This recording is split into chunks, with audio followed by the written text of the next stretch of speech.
ahead and clicked it.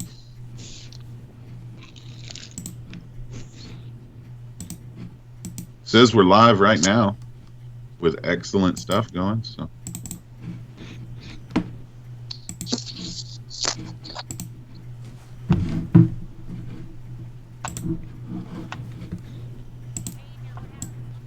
Can you guys hear that? Live, Jack. Are we? Yeah. That's what that. What's up, everyone? Welcome to Game Time Talk, presented by Blitzlytics.com, where Scotty meets analytics and you meet the newest crop of off-field talent. We are 11 minutes and 50 seconds into the first quarter of the Seattle Dragons and the DC Defenders. We apologize. Once again, we are known for our technical difficulties here. We're actually finishing up our XFL draft. And so it's not our technical difficulties, it was the website's technical difficulties. So if you are listening, we're going to be streaming, and I think everybody's going to be watching via ESPN3, which is should be for everybody a free stream on ESPN.com/watch or ESPNwatch.com, whatever it is. So we're going to be doing some live analysis. Cardell Jones has looked pretty damn good so far.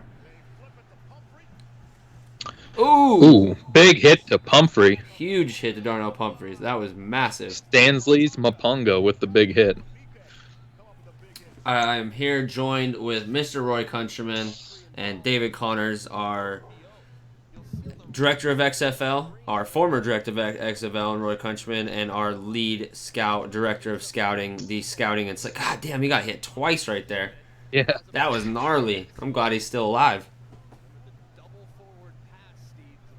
But did you see the additional forearm at the end and they let it go? This is going to be fun. We got a package with Tyree Jackson under the helmet here. Yep, already sitting in the game. Little RPO action coming out. I like it. I definitely like it. It's going to be interesting. I think it's going to be interesting to see how the quarterback can be rotated. Yeah. I mean, that Tyree forearm Jackson they let go away is big, guys. Like that's an indication. I'm sorry, I know I said it already, but that's an indication they're going to let him play. Oh, I completely agree. And I already there was a throw to that Brendan Silver threw to Jackson earlier. That was, they were both had hands on each other, but that would have been a pass interference in the NFL. And how about it, guys? That one of the big announcements here before game time was they surpassed the ticket sales of all the AAF just in the first week. Yeah, that is extremely impressive, and I think it has everything to do with name brand notoriety. As we were talking about a little bit ago when we were doing our draft. I mean, there was somebody I was talking to yesterday who didn't even know what the AAF was, but they knew the XFL was starting tomorrow. And so that was kind of an indicator. And it was somebody who's not a football fan at all, but they knew. So it's kind of like, almost the UFC. The average everyday fan doesn't know who's fighting tonight, and it's, John Jones. But everybody knows when Conor McGregor's fighting. It's kind of one of those things. It's like total name brand recognition. So far, the offense for DC looks well put together, well nuanced, and looks like they're a well-oiled machine. I'll tell you this, for the old heads out there that remember the last league, remember they tried to get these players ready in 30 days and the first game was garbage. It's already better than that one. Yep. They just, they did it. That's the thing is the AAF tried to rush this. And no, I mean the original XFL, Jack. Do you remember the original XFL? Yeah. They gave teams 30 days to get ready. Like, that was a joke. That's all you need. These 30. Not only that, guys, but just the broadcast in itself just seems almost up to NFL par. Just even watching it here on ESPN, it's been, well put together with graphics even. They had some AAF footage for Silvers, and they have a sideline reporter for both sides. So, I mean, they put some thought into this, and it's well presented right now. Man, I'm trying to watch it on this ESPN3. There's got to be a metric F ton of people on it every 10 seconds. It keeps loading on me. Right there. That's a good sign for the people. Ross. That's my boy, number 1 overall, or my number 2 overall pick in our fantasy draft. I will take it.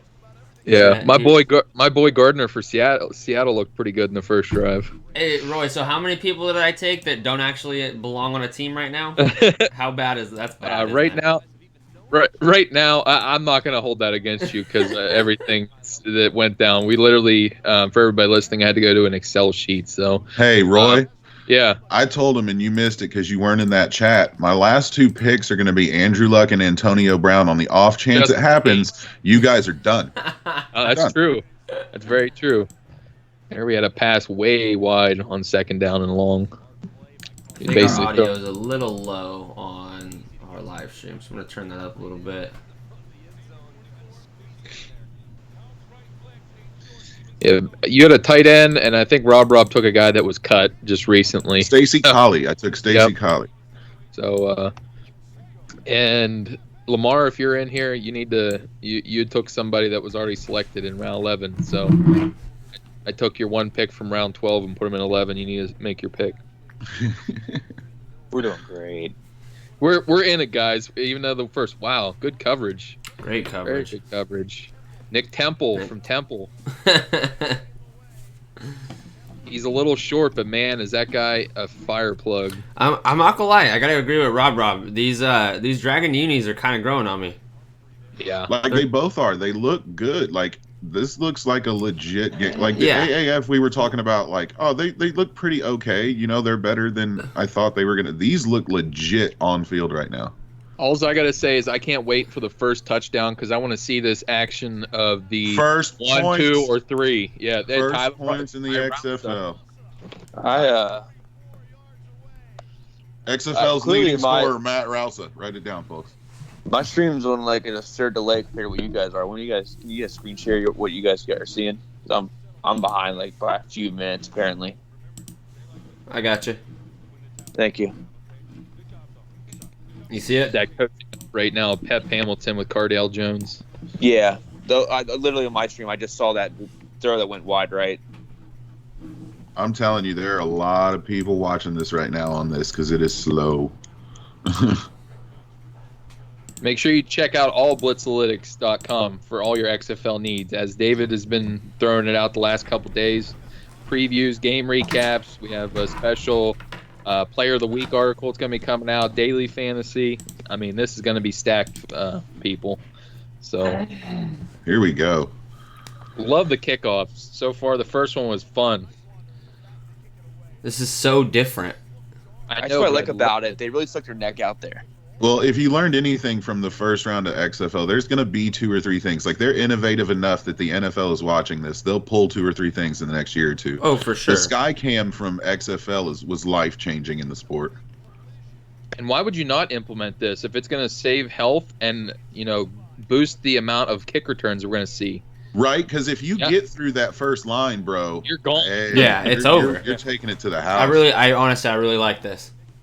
I do it, too. It, but that it might looks be, so awkward, but Could you imagine what you'd have to do to the cap? Like, if this were the rule in the NFL, you would have to go get you one of those guys because that would be like a quick return. Like a McCole Hardman would be Yes. nuts in this fashion. It would be implementing special teams to a whole new level. Right. Like, yeah, you're it was kinda- with Devin Hester. You're kind of or Dante Hall even, and the way that they're kind of knocking the kickers slightly by taking away the point after attempt, it's enhancing the return guys' abilities.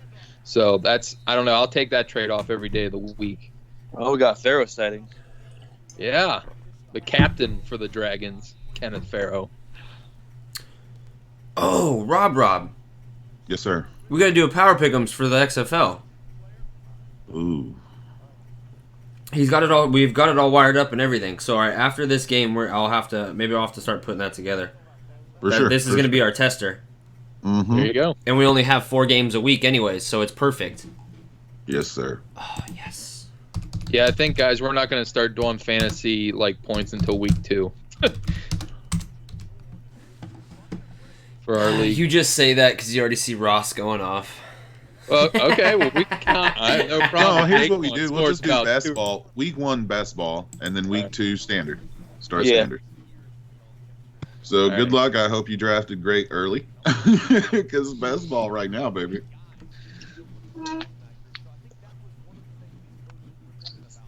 Yeah, man, I'm with David with what David originally said on the unis. If you'd have thrown me in some dragon scales somewhere on this, bro, I might be Oh 100 man. Oh on yeah, board. just on like the bridge of the shoulder pads, Right, and then Man, maybe down the center stripe. Yeah, that's what I was gonna Rob, say. Rob, The I orange right there would have been awesome.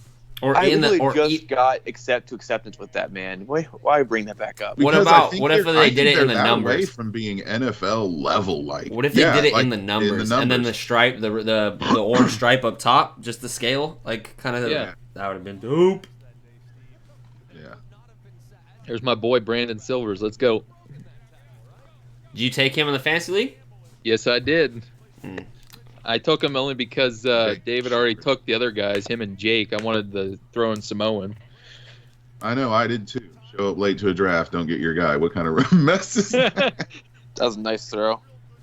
I was just glad that there was a quarterback not listed that was starting, so it made me that definitely helped me out. That was Colin Jeter with the catch there. Oh, you should have heard Jack, man. He was tilting hard. I was mad, and then I realized it, and I was like, oh, okay. Yeah, Alright. through a draft of the XFL and the draft of the AAF, when they finally do get this going to national play standard leagues, they're gonna have to limit choices and stuff. There's just so many quarterbacks in defense, so you can really screw a guy in the first 3 picks. Unless we see this being a roving success after a year or two and they start expanding. Yeah, but you're still, even at that point, you're talking what, expand to 12? That's 12. still in a 12-man league. That's one per. So you're gonna have to learn to play with restrictions, guys. But I think Get that corner, Kenneth. Nice run, Pharaoh. Nice run. I'd even be Nice. accepting if the XFL if it took off in a couple weeks and they partnered with one of these big bites just to get it out there. I'd still play it on one of those. All right, now let's get Gardner back out there. He had a couple nice runs right there. He had a nice cut on the first run, and then Yeah, he he got did. around the edge there. Oh, for those of you Oh. who hate basketball, Knicks and Pistons are playing tonight. Gross. We will not be making any time talk about that game. Ugh. There's gonna be like 13 people there. Oh, Silvers took a shot. Yeah, Nice he did. throw sticking in there. Who was that? Dantes Bird? Yep. Memphis Express Former? great. Yeah. He was sitting down there the longest time in our draft. How good is it to not see DeMonster in this league because he was in the freaking Super Bowl, by the way? Amazing. Oh, he's out. Yeah, he's Yeah. out there. Whatever, still made the good look, man. Week 1, you still put your hands on it, brought it down, bro. Take Wait, they as called that a win. catch? I think it's only one. They foot only in need XFL. one foot. Oh, there it is. Oh, Dave was boo. right. I Boo. don't know, Jack. This is going to be what they're trying to do. Look, man, you've got to get the casual fan. The casual fan digs They're points. just trying Like to they push used the to say, ball down the chicks field. dig the Look long at that. ball. Look at that down the seam throw. Oh, what a throw. Perfect. Got Perfect. John Oh! Santiago? No, Austin Oh, Pearl. hey, you better watch that. That's now trademarked. That's you can't do that. That's trademarked by Tim Can't Tebow. do what? The Tebow. You can no Oh, longer the play. Tebow? It's owned by Tim Tebow. What? Yeah, what? You can't trademark What? praying. Oh, what are we doing? We're Oh, going 1, first 2, one. 3. Yeah, first extra points attempt here. They're I going think they're the going for two. 2. Yeah. Go I'd like to Nice. Go three. All right, guys. If you want to, honestly, like I picked the DC. We were in here earlier, and I said DC. So if you guys want to do it for this game, like we can let it slide right now for the power pick'ems. I just posted it in the XFL channel. Oh, they're just going for 1 week.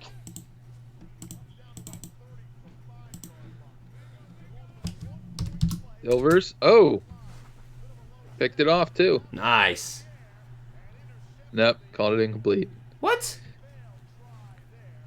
Unless they were just saying Rodriguez the and them attempt getting was into no it. good. Yeah, I think they just meant the attempt was no good. I think this is gonna show these referees are gonna have it so much easier because everything's just so much more simplistic. They're just letting them play. Like the refs And- aren't gonna get in the way of the game. The other look at that thing good. is they're free. There's no pressure on them. They have backups and on backups to make sure the calls are. I love it, dude. It's gonna be good. And I think if you can target to get games in the, I don't know, 40 to 35 range, that's going to exponentially speed up how successful this is. Because again, you've got to be points. People want points. Casual fans want to see you score. I'd almost put money on it. We're gonna see a return today. A kick return like, today. I promise that. Even with defense, like people don't want the great sack. They want to see the splash play. Kenny Right. Robinson with the interception puts it to the house. There's some, because again, the thing about the AAF, right? The product was good, but it didn't hit the casual fan. So you got to score, man.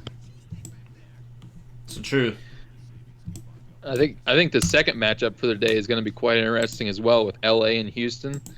Man, that LA defense is going to be, in my opinion, legit. Bro, Same. I'm not even gonna lie to you. I would like to see this league like opening week. I'd love to see a team come drop like 60. You know what I mean? Like, here's how we roll. We put 60 on the board. You know what I mean? If one team were to score 60 points, who'd be Roy? Ooh, man. Give me gonna the Guardians. The Guardians? Yeah, with K with and all. the- Yeah. I think their defense, although they got Jamar Summers, but I think the rest of their defense is lacking too. So I think they're going to have to score to keep up. Yeah, the Guardians secondary is strong. They have a couple big bodies up front, but I don't know, man. That's a hard question. I'm just trying to go through my head Well, here that's quick. and the hard. What makes it hard is you're trying. What do you mean score? Because you could get 2 returns again. Because all you got to do is get through that initial push, and if you do, and you got a guy with wheels, there could be 2, 3 returns in a game. You know what I mean? Like that you're not used to seeing. 3-point plays on every score, that adds up quick. That's only 3 scores for you've added another 10 points to the score. You know what I'm saying? So 60 is not 60 in this league like it is in the NFL. I mean, I think LA could have had a chance if Johnson wouldn't have been out. I like that offense with his dynamic under center. With the backup and McClendon, I'm not so sure. But I just don't trust Matt McGloin. I don't know. I think I would have rather seen Marquise Williams under center there. And I definitely don't have a lot of faith in Luis Perez at New York. But their weapons are strong throughout there. And one of the under radar guys is that Matt Colburn. He went to Wake Forest. He's a jitterbug in open space. So he'll be a fun guy to watch when you're looking for your Guardians later on today. Or tomorrow, excuse me. Who's first team to form a double lateral?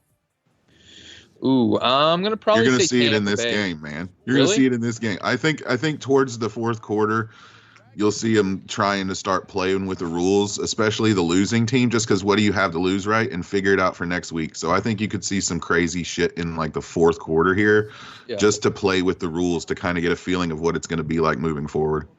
All right, we got another return here. Who do they have back here? That's Pumphrey's coming out. Nice tackle by Farrow. Yep. Doing it all. But unlike the NFL, there were 3 guys there, so that was great special teams play by the Dragons, right? Yep. But if he hits a shimmy and gets away from that guy and the other 2 run into each other, he's gone. There's no one there. It's basically taking the principles of a one-cut offense. If you can break one cut off the line and get a seam, you're gone if you have any type of quickness and burst to be able to get to top speed right away. So almost you want to be looking for a one-cut runner to be your returner as a kick returner here. But visually, it's close enough to a classic kickoff that it doesn't take you out of the game at all. Right.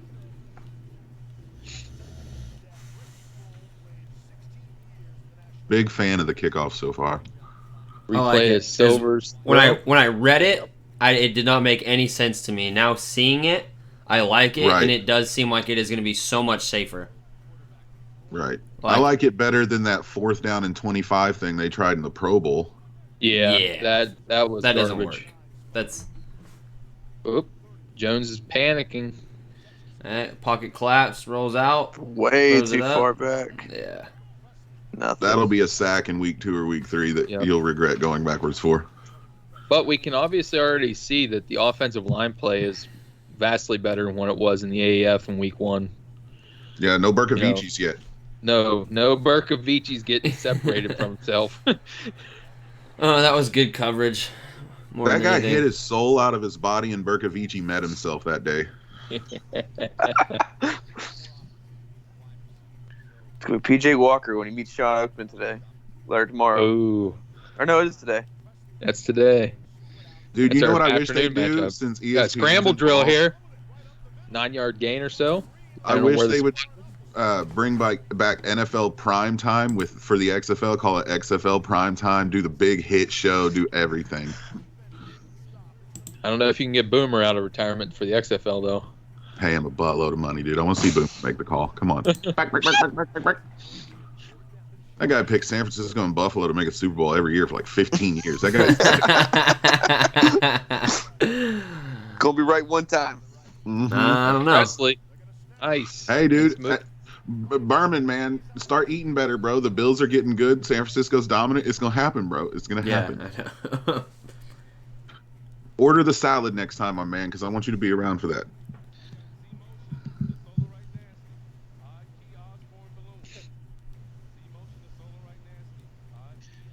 There's your team. You could bring Andrew Luck and put on there, right with Pep Hamilton. You know what I feel? I'm a big believer in like how something feels while I'm watching it, and though it's only 6'3", it feels like it's more. You know what I mean? Like they're fast. It's Nice decisive. hit. Bang bang. Maponga again? No. All right, I just shared this on social media. I was wondering why. I knew we were missing something.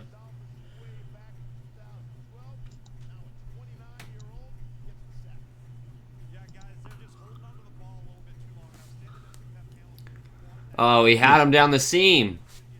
He had both of them down the Little seam. skittish, yeah. You could tell he's timid. He's timid to throw in the window, in between the windows. Those weren't even tight windows, but you could see. Now, he's when a was little... the last time he played meaningful minutes, though? You know what I mean? Like Chargers preseason. Yeah. What, last year? There's your boy, Ross. No, that's Eli Rogers, excuse me. Yeah, it was last year. He had snaps last preseason. You know, you figure it's still going to take you a little time because these guys are still out here trying to eat. You know what I mean? So take you a couple weeks to get used to it.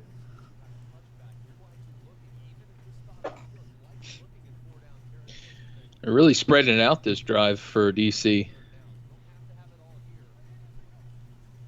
5 wideouts here. 3rd and 10. 3rd and 10. What can the Ohio State product pull together? Oh, we got a pass rush from 91. Still got it off. Wow. Wow, what throw was that? What a throw. What throw was that?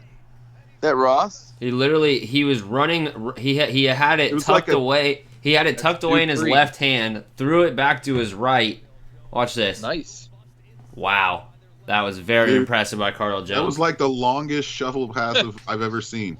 But he still was able to get it. I know. He still threw the. Oh my god! Hey, if that was Patty Mahomes, he would have just throw. thrown it with his left hand, though. That's good. He did throw it with his. No, he did. Nah. Okay, he threw. Yeah, okay. he had it in his compare left and then changed. anybody to Patty Mahomes. 5 of 9, 59 yards, 13 rushing yards. Cardell Jones, man, looking pretty good. That was a the good XFL. play to throw down on tape, man. That was is. a dope throw. That was Moving a like really that good to play. do that. That's what this league's going to be about for guys like him. He ain't messing around. Pep Hamilton ain't playing. And look at the stands. I mean, they're not completely solid, but that's pretty good. And it's still early. People are still peeling. Yeah, there is not a lot of empty seats. It's probably about, what would you say, 75% full, 80% full? Yeah. At least 80. No, I'm not gonna lie, I'm kind of impressed with the product we're seeing, especially for week 1 right now. Did not expect to see. I thought we'd see a little bit more unorganization, chaos.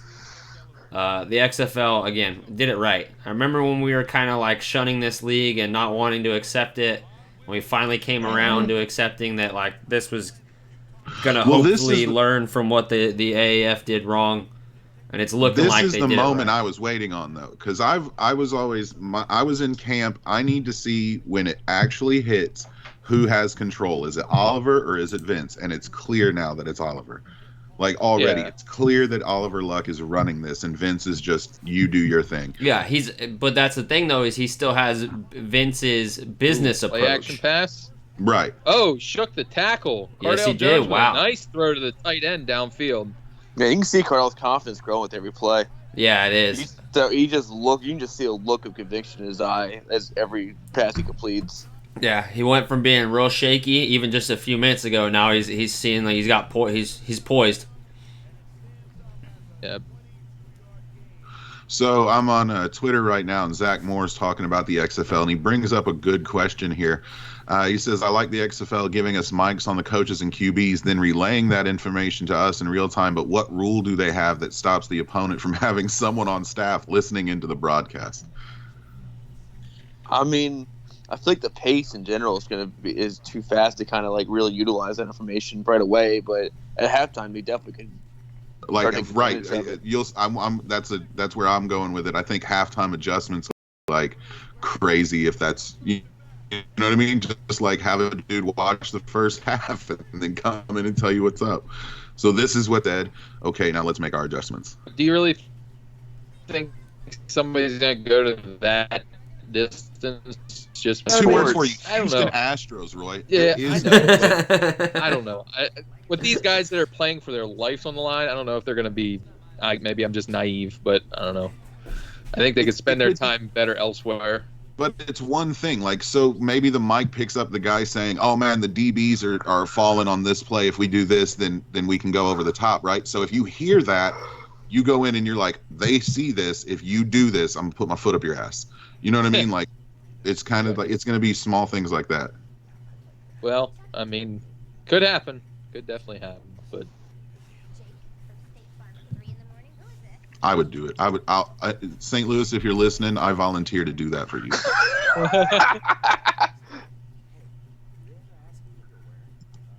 I will apply. Oh, look, they brought back Jake from State Farm. Good stuff, guys. Jake from He State wears Farm. khakis. khaki. Well, he's a guy. He sounds hideous. Still one of the best commercials ever made. That and me and my wife were talking about it the other day. Does anybody remember the Kmart Christmas where the guy shipped his pants? Yes. Yes. Oh. That one, and I always got a kick out of the one where they played Jingle Bells when it was everybody was wearing boxers. Wow. Yeah. I would not have guessed that. I'm like, are you serious? Like, we're gonna make that a commercial? Hey. Yeah, the shipped my pants one was pretty funny.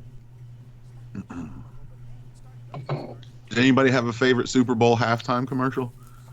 They were kind of weak this year, man. There was no They were really weak this year. Groundhog Day. I think might have been my favorite, like Bill Murray. I like the Sam Elliott one in the Doritos commercial. Yeah, that one. That song is the most annoying thing in the world to my daughter, so I love that commercial. Oh yeah, Sam Elliott and what's his name? Lil Nas. Yeah, Lil Lil Nas Nas. X. That actually Yeah. was probably my favorite. That was the only one I actually paid any attention to, and yeah. Sam Elliott's mustache got some moves. He does got some moves.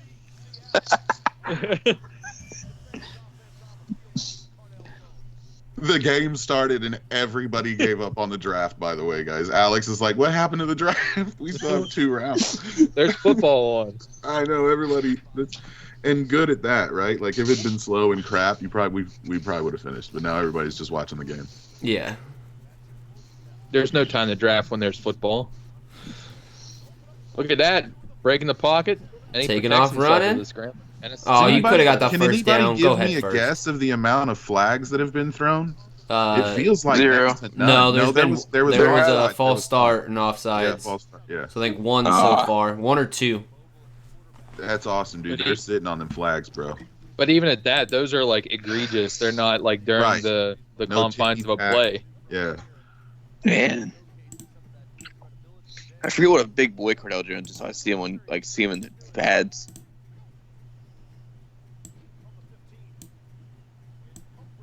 Mm. Mm.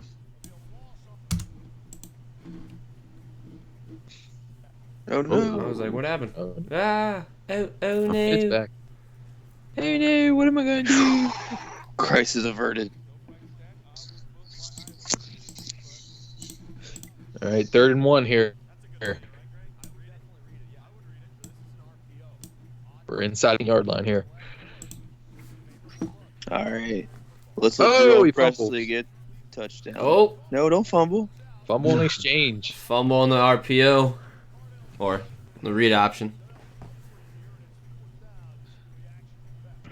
Pep Hamilton's like, bro, you had He's that. yeah, when you just clench it, when you're clenching your teeth, You know, he's clenching your looking, he's teeth, like, but smiling like that was such a Yeah. fake smile. he's He's thinking, got- man, Free Jackson would have had that. Oh, bro, I gotta be nice because the cameras are on. Yeah, the mic's on. Man, he How long- clenched everything. He had to clench everything not to cuss there. yeah. How long until he you think Tyree Jackson actually gets a start? That was an Oh. ugly kick. And Ooh, 35 Oh, yard you can't attempt, miss dude. that, bro. No, that was ugly. Looking That's like not Chad good. Johnson made So that. he's still gritting his teeth, but no longer smiling. I wish I'd have been recording this because that'd have been a great gif. Like, oh wow, they're just walking straight on over to Cardell Jones right now. RPO fumble? That's one thing. I Miss love it. 36-yarder? Oh, like right, because they walked right over to interview Jones. Hey man, how's it feel about fumbling on an important play? Now they're gonna go get the kicker. Hey man, how's it feel to miss from high school level, bro? Did you see the video of Chad Johnson hitting a 60-yard field goal? Hey, I would put his name down on a contract for this league tomorrow. That quite impressive. He was supposed to try out, but then he canceled last minute. Doesn't he have a background in soccer though? Like, Yeah, Yeah. like he legitimately can kick field goals. yeah, There's he's- videos of him kicking 60-yarders. Chad Johnson is slept on for the athlete he is because of the mouth he was. Nice rollout Was. throw by Silvers. Well, there. you know, when he was in the spotlight, you got to Man, Yeah. more. Well, Silver's waking up too. you see, Ben he was, I Johnson. think he's working for Barstool. He's working for somebody now because he was like he did an interview with like Conor McGregor in the fight a couple weeks ago. And I they love had, Chad Johnson. yeah, me too. I So just it's think funny, he was his- fun. He was the most fun player in the league. Like he was never like mean with it. You know what I mean? He just got N- penalized. No, there was an absurd difference between Terrell Owens and Chad Johnson. I loved Yeah. his celebrations. Yeah, he was quality celebrations. It wasn't harmful. It was just, I don't know. And There it was a lot wasn't. of He thought wasn't put into going it. out of his way to shit on other people. He Right. was like To, right? Like the star thing. That was, you took it far too far, my man. And I hate the Cowboys, but you knew better than to do that. I was so happy when T.O. did that. Yeah, but him and Chad Johnson get linked together. And Oh, what yeah. I'm saying is Chad Johnson was so light and free about his. They were Are we just gonna interview like- Rusa? Someone get a mic on that kid. How'd it feel to ruin the game? Yeah. The XFL's Did they know you- XFL's stock just dropped like 5 points by him missing that field goal. Did you know you sucked before you started? Did they know you suck? Have they seen you kick a field goal before? They have. When? And you're still on roster. Okay. That's You know what I'd happens. like to see? Maybe they modify the rule and like, if you're willing to go for it on 4th down, they'll like shed the distance half you need or whatever, because the kicks are gonna be crap. The kickers I'll in the turn it NFL up. are crap, bro. That's I- right. yeah, that's why I Trey grabbed Nick Williams. Folk. There's That's Trey why I grabbed. Williams. why I I know, grabbed Nick Nick Folk. You drafted Over the Nick ground. Folk and it was, or Nick Novak, and I was like, well, Novak, shit, there's yeah. the only name. Yeah, it's the only Wait. name I knew out of all of them. Austin McGinnis was Memphis Express. He was a pretty decent Yeah, kicker for Austin them. McGinnis is not bad. He's probably one of the best names on that list. Hey, And bro, Matt- I'm just saying, if you're a good kicker, then you should be trying out for the Bears. So I don't Go know, there. like, you know what I mean? Like, there's Eddie teams in the Pinero NFL wasn't too bad. inept kickers. Wow. I was going to say, that has to be a flag. He completely turned the inside receiver around. They were like, the ref barely wanted to even throw the flag on that. So, Now he's fine. yeah. Van Silver's looking sharp too. That's my quarterback there. Well, he may be your fantasy team, but he's my quarterback. No, he's number one in my heart because you had to take somebody else. I don't know. David requested a piece of art with him flying on a dragon. So I meant to do something with it, but life got really hectic after I got that. It's okay. Once You once stare this at it game's every over, night you just before got to you go drop to it on Oh, I social. 100% stare at that pretty often. It's I your will post last that. thought. It's your last thought before you go to sleep at night. Is Brandon Silver's on a dragon? I, I will post that on social media, Oh, guys. we're going Don't deep worry. with a Silver's bomb. Oh, Oh, yes. hit it right in the hands. Should have had it. Oh, come on, one. Yeah, but the cojones, dude, they're showing some big ones. They're taking some shots. Oh, Yeah. everyone keeps saying Silver's a Dinkinton quarterback. And people who are saying that clearly have not gone back and watched his AAF tape. Silver's was. Oh, that's good. That was a good defense right there. Yeah, looking from that Yeah. angle, that was good defense. Yep. That I was, mean, he probably still could have made that grab, Mm. but it was good So, defense yeah, rather when than he's got draw. a hand on the inside in between your two Yeah. in between your two hands. I don't. God, blame- I've come to expect so much from wide receivers. Like, grab it with the third hand growing out of your ass. Oh. Why don't you do that? Wow, could you put a little less on that, I know, Like I said, dude. He need a little touch on that one. dude? was That a looked touch. like Michael Vick rookie year. He threw it at him like he was angry at him. Yeah. He threw it like Demarcus Russell trying to hit the side of the barn. It's easy, Brett Favre. Take it down a notch. Don't say shit like that. I want to spit up my coffee. So I heard an interesting story about Now, the original XFL. Did you guys know that He Hate Me was only supposed to be week 1? He was going to change it every week. Oh, but we got a pick.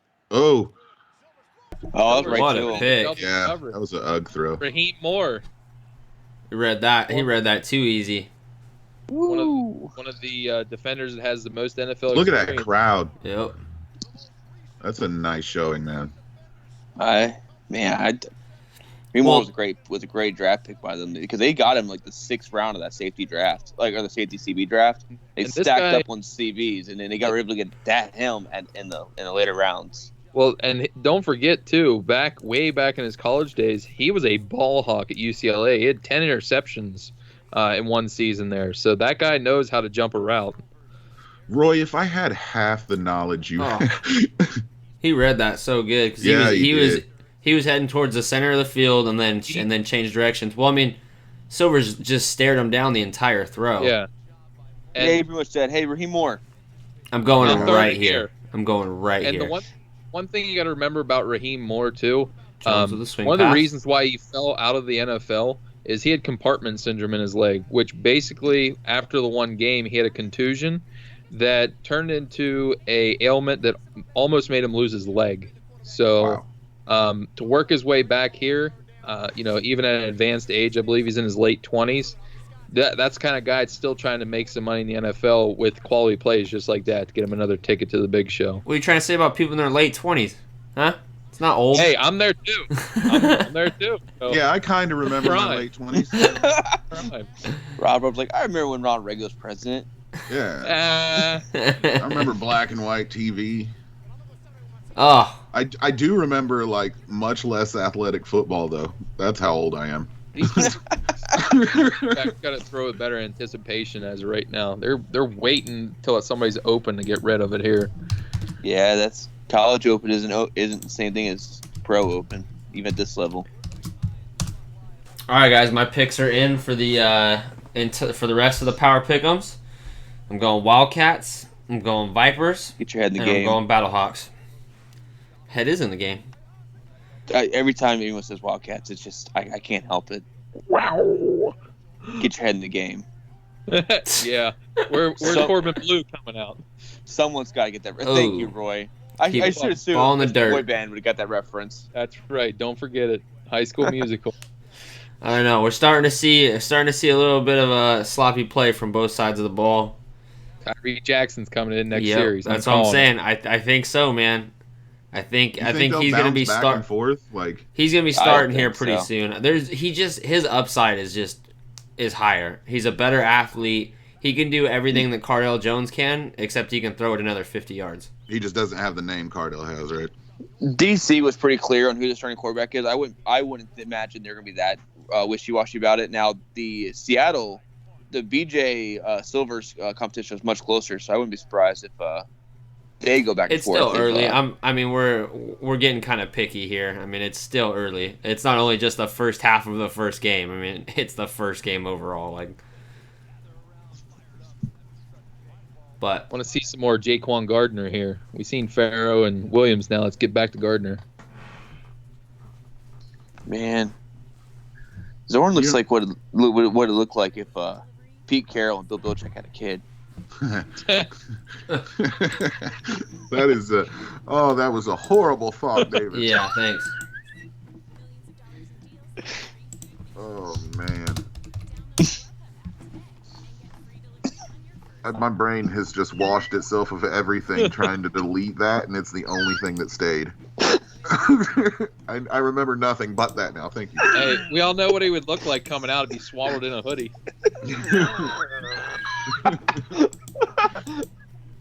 Little known fact. With a little grimace that he hates the world and everybody that tries to joke with him. Belichick be like, deflated. It would basically look like Grumpy Cat, only in person form. Oh goodness, guys. Got too much air.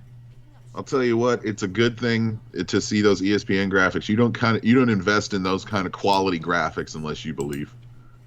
That's what I was honestly. I was kind of thinking that earlier. I was like, the graphics are actually really good. I'm kind of impressed.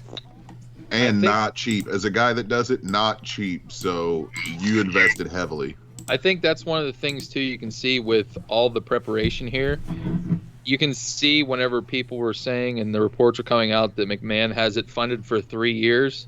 I think that's an honest to God evaluation. It's going to be at least 3 years. We're going to have XFL football. What do you say? He committed $500 million, right? Like something like 300, that. $750 million, 750. Okay. So that's $250 a year. Yeah, $250 a year is what they plan to invest, and it was. I think the original XFL he invested $100 million or something like that. So like he's like you can tell he's like all in. Like well, 100%. Hey. Wow. All right then. After seeing the success of the AEF, as long as you have the structure right, why would you not? I mean, this is going to be, especially if you can get players like Kenny Robinson. If that turns out that he's a draft pick on the Saturday before the championship game or even that Friday, why would you not continually have this league? I think the first big thing, right, is getting those college, you know what I mean? Like the first decent college athlete that says no to college football and goes XFL. Like, I mean, big name. I know there's, what's his name in here doing it this way, but I think one of the people that one of the ways you need to be looking at for college level isn't even the people suspended. It's the ones that are in the transfer portal. I think that's going to be the next talent pool that the XFL is going to be hitting. Because if you're a guy that graduated or you were a junior, why would you go back to college when you can make, a small amount of money here and then still be eligible for the draft? Yeah. Fair point, sir. Back to football. Yeah. All right. 2 tight ends. Yeah. Single back. That's my One boy more Gardner. personnel. Look at that cut. Upfield. Gets about Come 3. on, Gardner. You need more than 3. Come on. Think about my DraftKings team. Stop being selfish.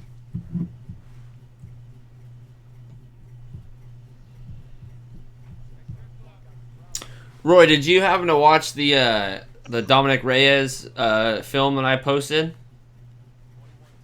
The Dominic Reyes film. Probably not. Is it? So he's the guy who's fighting John Jones tonight, and he has college tape, and his college tape is outstanding. Like, he was a 6'4" safety, 225-pound safety, and nobody thought to move him to linebacker. And if you watch his film, he is a pure, like a straight-up ball hawk and form tackler when he wanted to be, but literally at 6'4", he was just playing Cam Chancellor over his shoulder. Yeah. But it was I was super impressed. I could not believe that he never got. He got like one little training. He was on a training camp roster for a little bit. I think it was the Giants, and that was it. How many years ago? Linebackers. I think it was 2013 or 2014. It's still on the scouting channel. But yeah, I was quite impressed. Those guys are going to be the ones, instead of maybe taking that opportunity to go to MMA, that are going to be playing here and be the next stars of this league. Whoa, we have a flag. Oh, Little after the whistle conduct. Yeah. Extracurricular activities. I think he said something about his mama, something about Yeah. Skittles. It was that Oh guy. man, I'm disappointed. Nobody took their helmet off and used it as a weapon. Boo. Wait, Rudolph isn't there kicking nobody. That's why. Oh, no, he did kick him. Kenneth Farrow. How dare you, Rudolph him. See, I told you it was Dale and Day. Oh. That looked like half a flop. You can't trust the center with a black guard, eye guard, and blonde hair. It looks like he should be on a biker I don't gang. know, dude. He totally did. He totally did Blake Griffin that, dude. He just flopped like a mofo. Bro. Yeah. That was a Like, slight that trip, a slight push, and a lot of flop. Yeah, dude. 10% push, 10%, and then 80% floppage. Hey, whatever gets you there. It works, right? They out here playing football like James Harden plays basketball. Oh, Jack. Oh. And really Easy, think that they will easy. be listening into the mic'd up broadcasts. Oh, man. I do like it. I'm with you, Roy. I think they're only going to throw flags on things that are just freaking egregious. Like, Yep. you can't kick a dude. Like, Man, what do you mean I can't kick a dude? Okay, No, it's like That's still my one from favorite the- moment in Antonio Brown's career, by the way. when he The drop kicked the Oh. ball. It was amazing. Drop kick, my fantasy team name was Dropkick Antonios that year. Yeah. Oh my gosh, that's The only- like One of the only other plays that. Oh, we got blocked punt oh snaps. and returned for a touchdown. Special teams. There we As long as go. it wasn't offsides. We have a flag at the line of scrimmage, but if it's not jumped off sides, man, there's a touchdown for DC. It might be. His might need to. Because he was back there almost now. I mean, he was right there. Yeah. He was in his pocket. Doing all that celebrating. There's a flag on the field. I Hold saved off. some energy. Right. That was Jameer Thurman, I believe. Is it 53? I don't know. I don't see No, any. 28. I didn't see it. Like That was definitely not offsides. okay. Did you guys see the thing that the XFL News Hub posted? Like they posted about a month ago, but it was 20 rules the XFL should not implement. I did not. Did not. Okay, so someone from one of their English listeners sent this giant email about rules that he wants them to put in, and they reposted an article. But let me just read some of these off.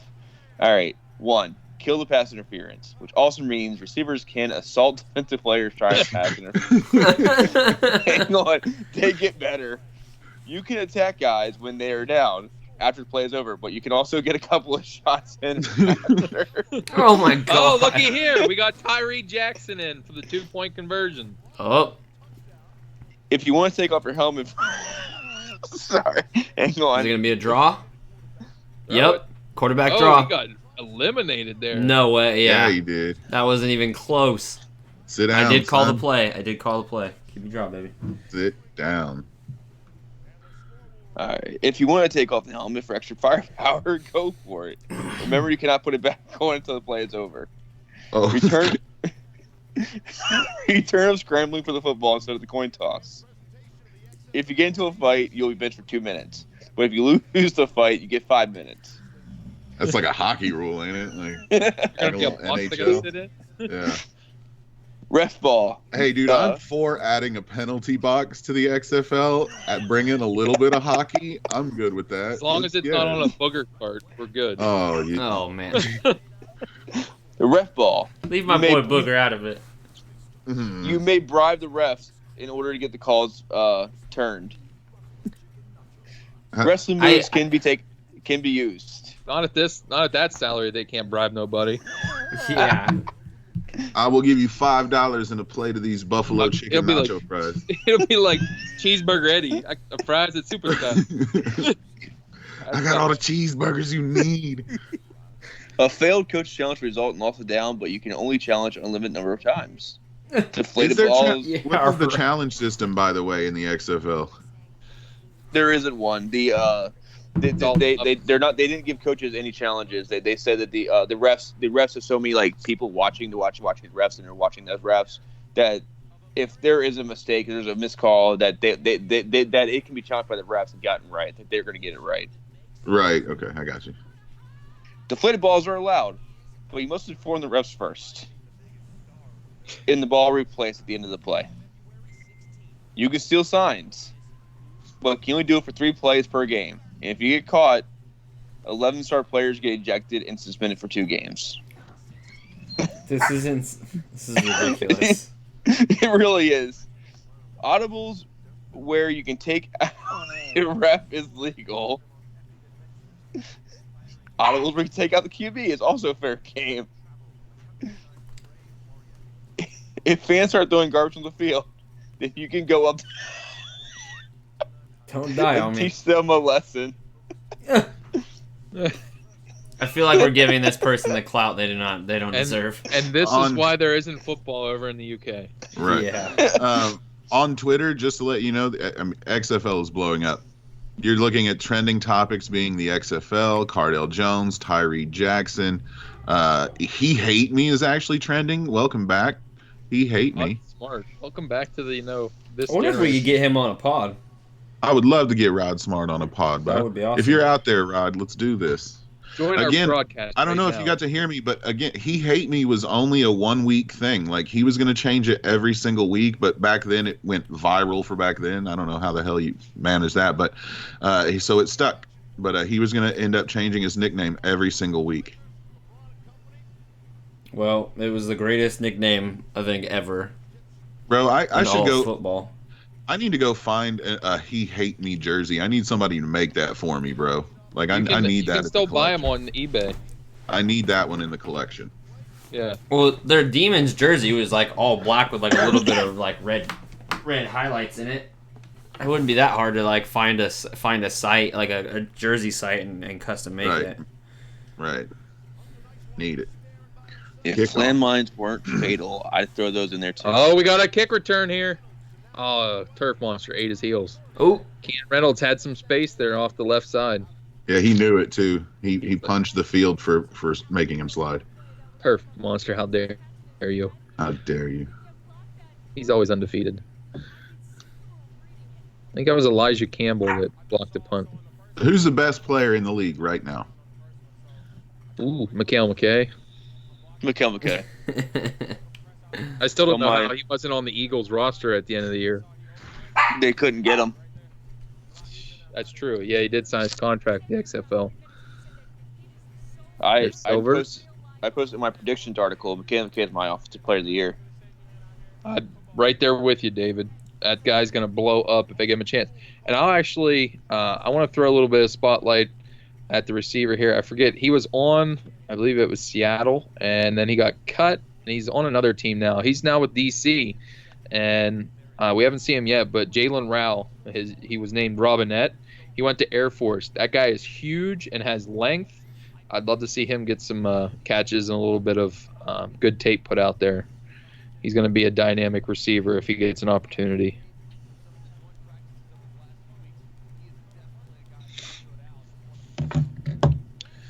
Okay, we got Silvers in the shotgun here. Blitz is coming. Puts it on the money. nice throw. And Reynolds, former Navy quarterback.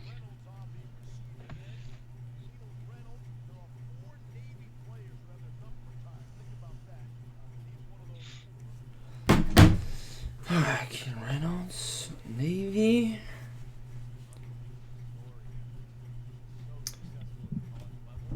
He was a part of that triple option at Navy, and they converted him to a slot receiver with the Ravens, and he's getting a chance here. He's under pressure. Check down to Farrow. Makes a guy miss in the open field. And he's a yard short for the first down here. Go for it. So far on my timeline on Twitter, it looks like everybody loves the kickoff. Like, everybody's talking about how much they like the kickoff. I want overtime so bad. I want to see a shootout. With the scoring system the way it is, it's incredibly unlikely, but man, I want a shootout.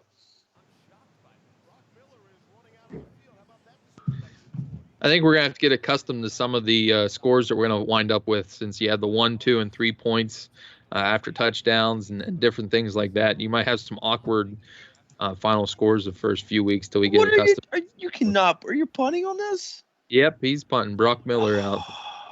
And we got Come on, Jim Eli Thorne. Rogers for the fair catch. Where are the cojones?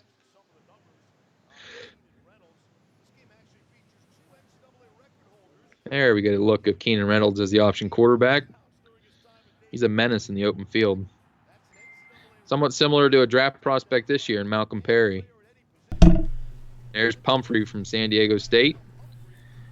That was before Rashad Penny was the running back. He put up. I like running backs from San Diego State. They're my favorite. I love both. I thought both of them were going to have really good NFL careers. Penny can still has opportunity.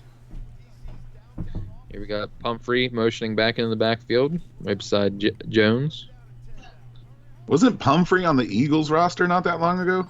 Yeah, he was a 4th round pick by them, I believe, 2 or 3 years ago. That was back when they had like 8 running backs on the roster. Yeah. Yeah, and they use all 4 of them, or all 4 of the first 4. But no, I think there's more out of all the positional groups. I think the running backs are the most talented. I think that can be said just in general right now, dude. Running back there's some dudes. There's guys just out there on the street, still, right? Yeah, that are that good. They can step in, onto an NFL roster, onto an NFL field. He still caught the ball. Rodgers after a tip. Wide receiver screen picks up about 2 or 3. These guys are flying around the field. Defensively, these guys are laying some hits. I mean, full speed hits. I'm impressed, and I like the fact that they're just play. Yep. Ooh. The pace of the pace, the shortened time clock. Is quite well here, guys. We're only a little bit under 4 left. Yeah. I'm going to try and stick around for the rest of the first half, and then I'm going to have to get out of here, by the way, guys. So. Okay. Don't forget, halftime's only 10 minutes. We got to be back in it quickly. Oh, I mean, I'm going to have to – I got to go get ready for Indy, bro. Jack, tell him, come visit us in Indy. We will be in Indy for the Combine, likely the 26th through the 1st, so come check us out. We'll be possibly doing an event Friday night at SOS Pub. Check us out. Blitzlix will be doing a live podcast there. We'll be doing t-shirt giveaways, all kinds of good stuff, a bunch of merchandise. It's going to be fun, so come check us out in just over 2 weeks. I'm so excited. Oh, I got to go buy my luggage today because I don't want to bring my wife's pink polka dot with me. Come on, that's classy. Come on, yeah. Wait, sauce. Do it. Real men wear pink. I agree with that statement. Or salmon, whatever you want to call it. No, salmon's. I'm not a fan of salmon. Salmon can't decide what color it wants to be. Yeah, are you orange or are Tears you up to cry. Right? like pink? Just make up your mind.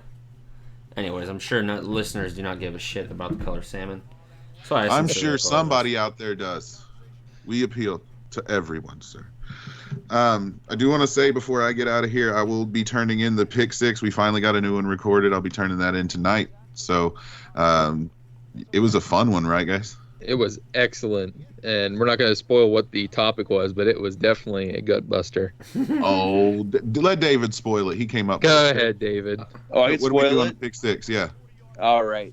So me, Roy, and Rob were hitting up our local laser tag, and we put together our six favorite movie characters, book characters, TV show characters to head up our team against each other. And 6 worst as well. Yeah, to spoil it, some picks. Rob team sucked, and Roy had the guys from I don't even know what the show's called. Supernatural. Something. That's it. Supernatural. So I won. No. Yeah, no. No, we all lost because one of the people that made it wasn't on any of our lists. Yeah, you guys tuned in to see that. Was first time ever somebody made the top 6 that wasn't in any of our 3 lists. So, Jack, we got to get you back on too, man. I would love to be on. All right, See we'll if have we to can get him on the make something next one. Yes, sir. I think I'm going to go ahead and get out of here, go buy my luggage and my my stuff for Indy. Wish you guys luck. Thank you guys for all tuning in. Follow me at Rob Graphics. And Roy, man, still impressed with the knowledge. So really, you guys are listening really to quick it before you take off, congrats, Yes, sir. Rob, on your first Blitz video. The Island of the Misfit Toys documentary of the 2008 Florida Gators team just hit 100,000 views last night, early this morning. So congrats on that, sir, and thank you. Absolutely. I'm so happy about that one. If you guys like that one, stay tuned for the next one. I'm getting a little help with this one. Me and Jack are going to be knocking it out together, and it will be great. We can't tell you what it's about because we haven't even told the members what it's about yet, but I promise it will be great, and keep an eye out for that. And thanks again, Jack. Thank you, sir. Oh, a nice little Twitter quote from our buddy at Stick to Football podcast, Mr. Connor Rogers. 1-point conversions in the XFL are for cowards. 100% agree. 100% agree, Connor. Got to get him on. Cody, make that happen if you're listening. Make that happen. Talk to your boy. Our boy.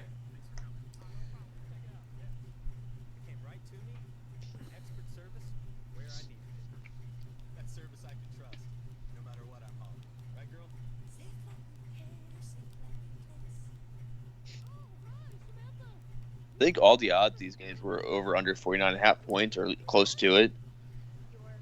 I think most people should have been pounding under on that. Like, I know the game's gonna be fast paced, but I couldn't see that many scores being put up on in these first few weeks.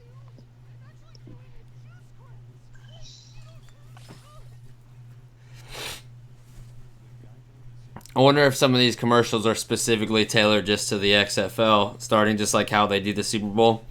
I wonder what everybody was trying to get in on these commercials. Man, I really want to know why Pinocchio's nose just grew on a date.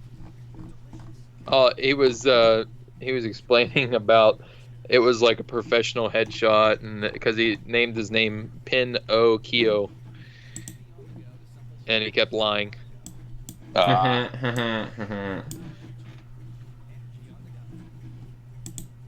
I was looking for something way more exciting. No, I'm perfectly endowed.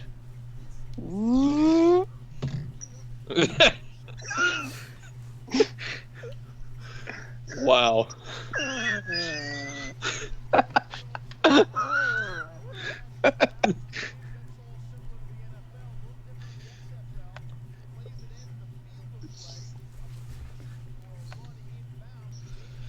All right. Back to football. Yeah, I'd like to thank the all 5 of you that are listening in right now. Really, really appreciate it. We apologize for our. You know what? I'm not apologizing. You're welcome. How about that? There you go. Welcome. All right, 3rd and 9. Tell your friends. Right, so yeah, tell your friends. XFL live stream got a podcast deep ball. commentary. He's looking for a flag, and he's saying, "No, sir. This is not the NFL." I was definitely some hand fighting, some hand grabbing, but nothing to the point where I say make a call. This is 1970s era football here, boys. I do like it. I think that Yes. people are gonna get they're gonna get the football that they've been wanting, and I think this is going to force the NFL to really consider just relaxing all calls. One, they need to get rid of this did not work. They need to just get rid of the whole pass interference challenge flag. Just get rid of it altogether. It didn't work this year. I don't think they overturned anything that actually mattered. Any of the ones that should have mattered, they didn't overturn. We got a personal foul penalty. Personal foul. Jay Bromley. So we're going to be moving to a first down here after shutting down that play on 3rd and long. Pep's going to be slapping some people on the sidelines. That's a former New York Giants D tackle, Jay Bromley from Syracuse. Do you think that's a small grimace from Pep or just a straight grimace? Straight grimace. Look at this. Trey Williams with a nice burst through the line of scrimmage for about a 7-yard gain. Hey, that's my running back. Yeah, he's taking carries from my boy Jaquan. And just pointing this out, when did Jim Zorn steal Harry Potter's glasses? I don't know, but Jim Zorn got old. Jim Zorn, he did. Him. Dude, go Coke bottle instead of Harry Potter. Go Coke bottle. He's loading up for another one. Back short. Wow, that was poorly thrown. Terrible throw. I mean, he had a great pocket too. Yeah, he's saying throw it up. Give him a chance for it. I was gonna say, unless he was expecting him to peel off the route and back shoulder, man, that was a pathetic throw. Yeah, tell him. Let me show you how to throw that football. We might get to see B.J. Daniels after the second half here starts. It was supposedly a close camp out between the two. I mean, B.J. Daniels had an impressive arm back at USF. He could run around and scramble and throw the ball quite well. Just he didn't have a really good pocket presence. He kind of panicked after his first read if it wasn't there. Didn't have the prototypical height too, which hurt him. But we're in a different era now, boys. We had Kyler Murray go number 1 overall, rightly so. Oh, did he? Has everybody filled out their redraft big board? Oh no, I got to do that. Yes, let's do that. Kyler Murray slides down that board. I do not have.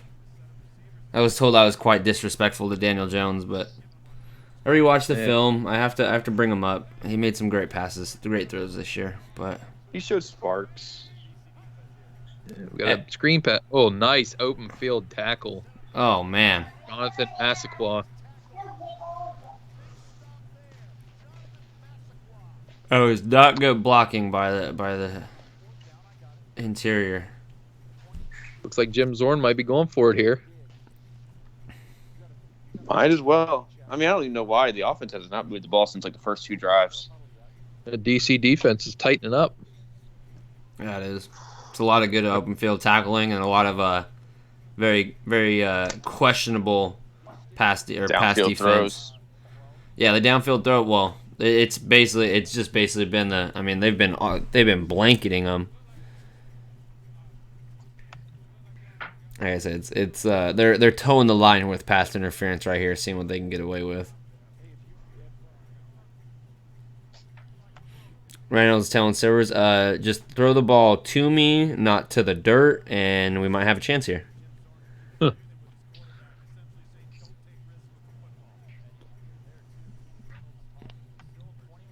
Wow, do you see how small that playlist is? You guys see that? Yeah, it was just play... tiny. Yeah, the only one that was smaller than that was the Steelers defensive coordinator literally has a index card. It has 3 plays on. And the only reason he does is because Tomlin's the actual defensive coordinator. They just didn't inform him yet. So he always comes out with his index card. That was a nice catch and little shimmy move by Farrow. Kenneth Farrow. Out and in. That was nice. 55 seconds. Clock's running. And Farrow again with a rush. Oh, he makes 2 nice cuts. Oh! And he's carrying A.J. Tarpley for about 3 yards. That was a great run. That's the best run of the day so far by either team. Very much so.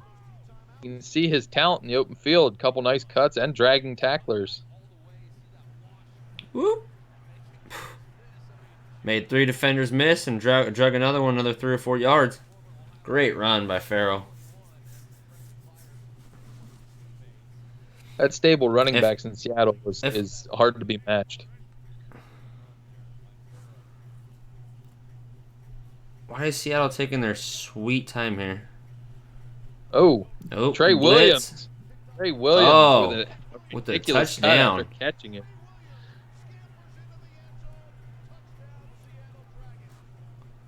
For as bad as Silvers looked on and off there, they're still up 12-9 so far before the point after attempt. Whatever that may be, 1, 2, or 3.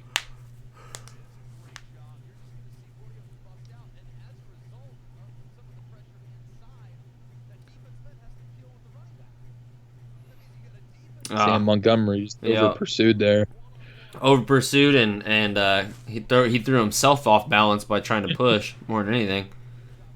Hell yeah, you gotta go for that 3-point conversion right there. It's gotta be 3.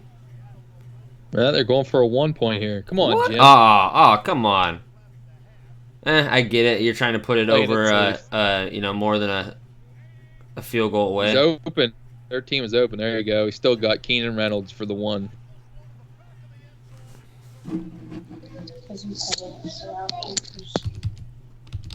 I say you got about a second lead on us.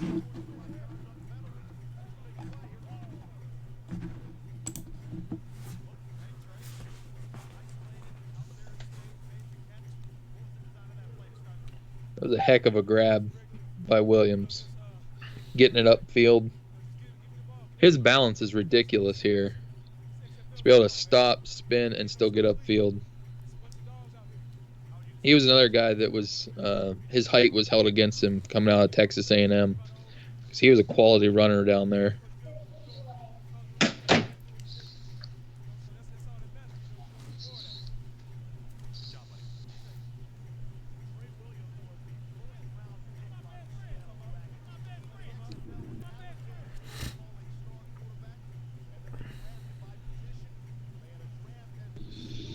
Maybe we'll get a kick return here for a big gain. Set him up for maybe at least a Hail Mary to end the first half. We got Rashad Ross back for this return. 20 seconds to go. They've been kind of rotating returners, haven't they? Yeah, they had Pumphrey, Rogers, and now Ross. So just trying to figure it out. I'm sure they can only do so much during practice to really figure out what this is, but I'm sure they don't want to exhaust the kicker too with the fast-paced thing. Where Rashad Ross can go out there now because only 20 seconds left in the thing to make a big play. But normally they're going to want him fresh to go for a full drive. So from what I understand there, yeah, I was going to say, I thought there was a rule that it had to make it so far. Fell short of the 20-yard line, ball placed at 45. Wow, that gives them a chance for to put up a score. DC's got 0 timeouts, though. They've already used their 2. Man, both these kickers have just done some gnarly team destroying stuff. 45 on their 45 too. That's what's really disgusting. Man, I bet these coaches are like, "What are you doing?" Doesn't sound that bad. No, Cody Parkey. Hey, wow, they're on the opposite. They're on the opposite 45. Yeah. Wow. Yeah, it definitely makes it work. Like, you better get your foot into it. Seriously. Oh man, 23 making a stop. How is there? What the hell happened to the play clock? Can you fix that? Yeah, Pep's like, excuse me. I had 20 seconds. I had 20 seconds. Now I have 5. Hey, it's the time clock guy's first game too, so we'll give him a break. Yeah, a little bit. Pep, I will pop you in the mouth, Hamilton. We're gonna be pushing it to even break 40 points here in this game. Not over under a 51.5. Is that what the over under was on this? Oh yeah, it's all right these there on the games are bottom. 49 or higher.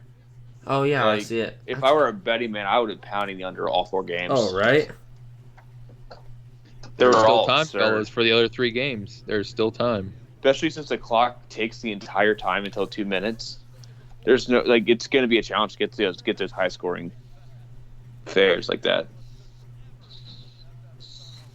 Oh, you have him open out of the backfield. Presley's wide open. Run, Cardale. Yeah, and Cardale doesn't even look his way. Nope, he was wide open. And that's the game for the half. Come on, Cardale. That was terrible. You got to think about my DraftKings team. Oh, that's cool. Our video is actually showing up in the YouTube feed. Cool. Yeah. Not a whole lot of view. Whoever's tuning in, we appreciate it. Guys, feel free to throw in any questions you may have. Obviously, they're probably going to be directed more towards the encyclopedia than myself or David. But feel free. Hey, you guys are a dearth of knowledge too, man. There's a lot of misinformation out there about the XFL, so I'm saying all 3 of us are pretty well read into what this league's all about. We're having a 55-yard attempt here, folks. After the ugly kick by Ty Rausa earlier, we're going for 55. Let's see it. Come Yeah. on, Ty Rosa. Can you pull a Made 34, missed 35, 1 for 2 on field goals, batting 500 right now. Let's see what he can do. Maybe he's only fake good field for goal? like 50 out. Can we get a, maybe can he's we only get good a for fake? like 50 out. Oh like no, that's Matt Cowboys. Gay. Don't get him confused with my kicker, Matt Gay. All right. Oh, gotcha. I forgot that he had a Buccaneers helmet on when he went to kick here. And they got a returner in the back. I would be worried. Bill Maurer has four 60-plus field goals in the NFL and can't hit anything. Look at this, guys. No way. He put it right down the middle. Looked like he kicked it with his toe. Hey, Jack. Let's go. I can't kick short, only long. Let's go. Wow, 55 yards. That was the most impressive thing I've seen this entire. 55. Look at the fans, man. They're getting into it. They're rowdy. I love this so far, guys. I'm loving this. This is. Did you know? This is a good product. Did you know the Buccaneers have drafted the same amount of edge rushers in the last 6 years? They have kickers. Yeah, they had a really bad track record with the edge rushers they were drafting. So let's just go get Shaquille Barrett. Yeah. Well, they didn't know what Shaquille Barrett. Nobody in the league knew what Shaquille Barrett was. And I'm still a little worried about how much they're gonna have to pay him. You're gonna be paying about 16, 18 million. Yeah, I think so. 16. I think 16 is a team discount. Yeah, 16 so that will be the franchise tag. It's like 16.6 or something like that. What's Darius making? 18? It's somewhere in between there because I'm right in the same boat with you, Jack. I got Bud Dupree for my Steelers up, and I do not want to pay him 16 to 18 or more whenever we're gonna have TJ Watt coming up next year. It's gonna Bud be Dupree does 20. not earn any. Like, he doesn't deserve any of that. Man, I love to see the Steelers pay Bud Dupree that much. I'm telling you, that's the they're talking about franchise tagging him right now. Oh my god! And Good. I'm just like, please, just get rid of him and let's re-sign Javon Hargrave. That's who I want. A boy, Gravedigger. Let's keep him and let Dupree destroy some people. But you can't argue with Steeler fans. They know what they know, and you're all idiots. So Pittsburghers know. You can't fix people that are set in their ways. Cowboy fans are like that too. Yeah. Try to reason with them, and no. Like, don't get me wrong, Bud Dupree played better this year, but I'd rather see some other team spend 16, 18 mil on him and regret the contract after 2 games. All right, 10 minutes, guys. Clock's ticking. Get your drinks. All right, guys. Well, while we have a second here, why don't we do a little quick our predictions for the last 3 games of the week. The next 3 that are coming up. Let's do it. Is Houston. So what's your thoughts there? Who do you think's going to win, and what do you think? It's going to be a blowout? You think it's going to be close? What do you think it's going to be like, guys? Well, go for it. Go ahead, Jack. I'm sorry. No, you go ahead. I would say our fearless leader, Jack Bourgeois, guys. Oh God. I would say that LA's defense. I mean, LA has the most star-studded team, the most reputable names, the most notable names, the Okermans. I mean, all these guys on defense. When we were watching them, or when we were doing the live coverage of the draft, I mean, they were just stacking the defensive side of the ball. So across the board right now, between me, Rob, and Roy, we all have LA taking it. I mean, who knows in week 1 how things are actually going to pan out, but from on paper, LA has by far the best defense. So I'm going LA by a country mile. We'll see what happens, but. If you go to the Blitz League's official XFL pregame for the Houston Roughnecks LA Wildcats game, you'll see that my prediction is that this game will be a low-scoring affair between the LA with the LA defensive line having at the Houston's offensive line. PJ Walker makes a few mistakes, and the LA defense helps big plays help them eke out a low-scoring affair, about 16-13 Wildcats. I think I'm going to have to go with you guys. I think LA is going to wind up winning. I am intrigued to see this offense, though, Houston. They do not have a listed tight end amongst their group. They only have about 2 running backs in this, run and gun, June Jones, Hal Mummy type offense. So it's going to be interesting to see. I do like some of their guys on defense. They have a quality linebackers. They have defensive line, and a couple of secondary players that are pretty good players. But for Houston, it's all going to come down to Mr. Walker, the quarterback. I like his game. He is impressive inside the pocket, but he also has the athleticism to break it and scramble some. But their targets are quite lacking outside of Sammy Coach, which in this league, I guess he's going to be up towards the top tier in talent. But, man, when he was with my Steelers, he was a struggle because he would get open deep, but he would drop his fair share. So if he can tighten that up, he might be one of the people that are the big winners of this league so far. But we'll see where it goes from there. But I'm going LA. I'm going to go about 23. Houston, let's go 11, just to be different. I got PJ. When I walked to PJ Walker's tape, I didn't think his athleticism jumped off the field. I think he's a decent athlete and he can get out and like run forward. But I thought that he brought more to the table as a pocket passer than he did as a running quarterback. So that's interesting. His accuracy also worried me too. Yeah, I do like his athleticism. I think it's kind of underrated. A lot of people don't look. I think he has a nice quickness. More than anything, you don't have like top end speed like a Lamar Jackson, but he's able to scramble and break the pocket and get you some, them hidden first downs maybe that you didn't see in the box score. I do think he does have a tendency to have tunnel vision. I think for that, you'll see. I think Sammy Coates will be hyper targeted. Oh, definitely. That's their legitimate number one target. It's going to be a lot of he's my first read. If it's not there, I'm going to bail. I put Sammy on it, both my DraftKings lineups. Okay. So our next matchup then, fellas, is Tampa Bay Vipers at the New York Guardians, and that's the 2:00 matchup tomorrow. The Guardians. I hope Alex is listening. It's just like a New Yorker thing. Yeah, this is. I thought we said that was a Boston thing. No, the Boston was the. Well, it was the accent you were given. More Boston. You gotta work on that. So Vipers are currently, I think, a 2.5 point favorite. I mean, this one's kind of hard to really. I think it comes down to one simple thing, and that comes down to the defense at Tampa Bay. Are they going to be able to match up with some of the better pass catchers in the league? Right now, you do have a big-bodied corner for Tampa Bay in Jalen Collins that's probably going to be tailing Mikael McKay all day, and that's going to be a quality matchup. Mikael McKay is a big-bodied guy, has good speed, can go up and get the ball, and Collins is a long and lanky press corner, so we'll see if he can tail him. You also have Tavares McFadden, corner from Florida State, that's in there as well. But that's pretty much their best players on defense. Outside of them, are they going to be able to contain that Guardians offense with a quarterback that has a lot of NFL experience in Matt McGloin?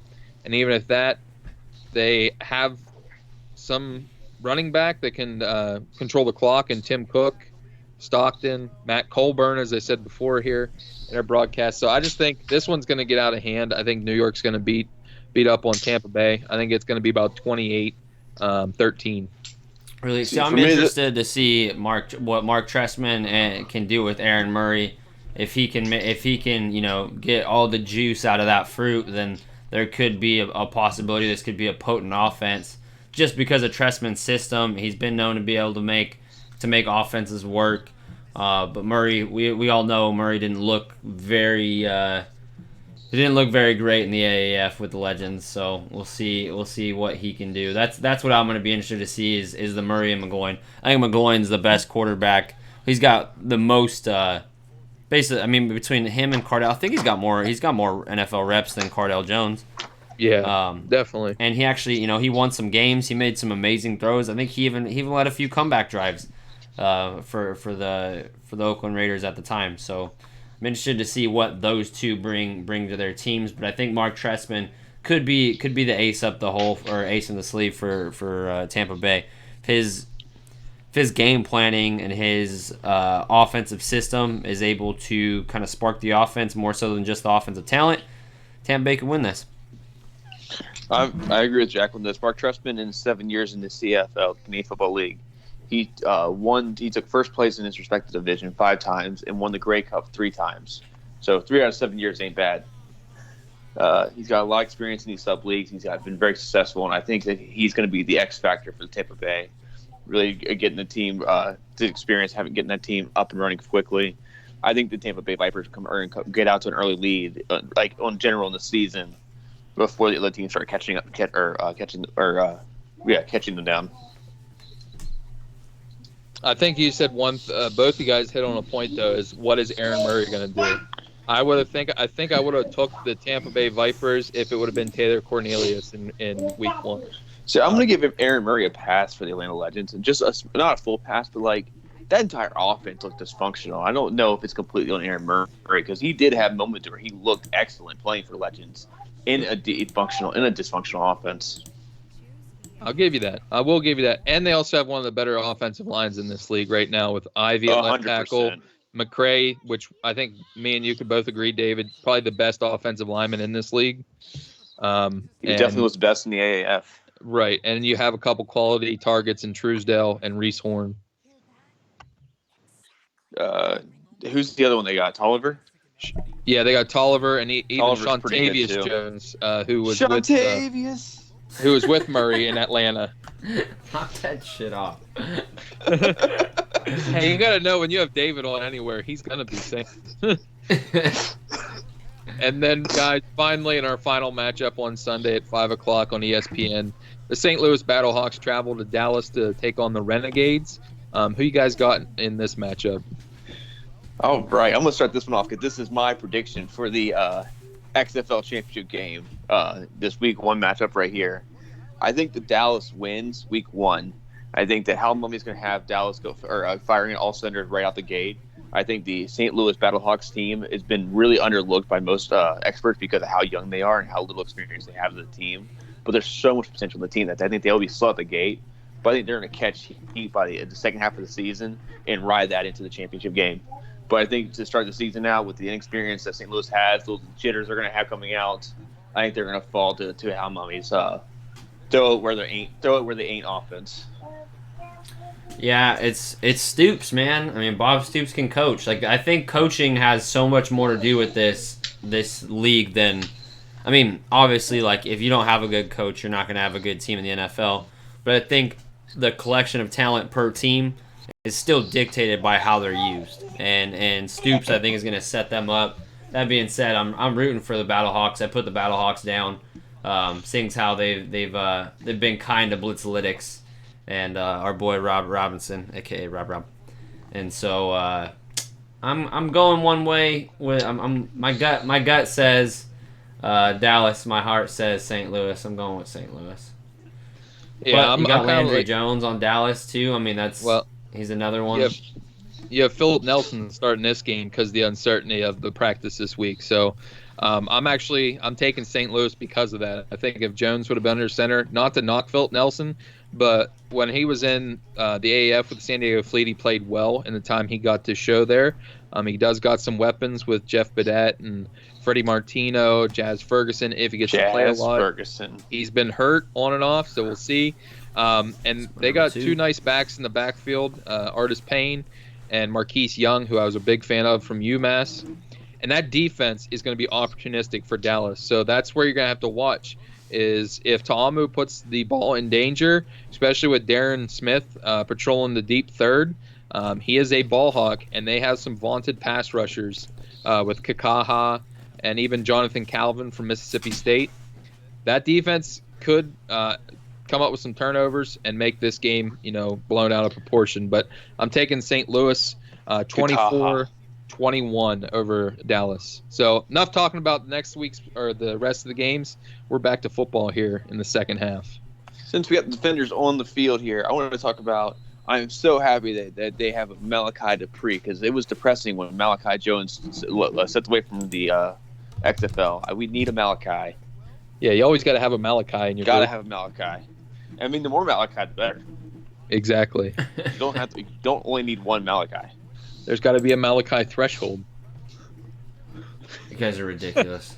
Y'all are ridiculous. Especially with a lightning bolt on the side. That guy's Malachi. Go deep. Okay, here we go. 1st and 10. First play in the second half. Get an RPO. Throw. Oh, right off the chest. Mr. Semi Cobbs Jr.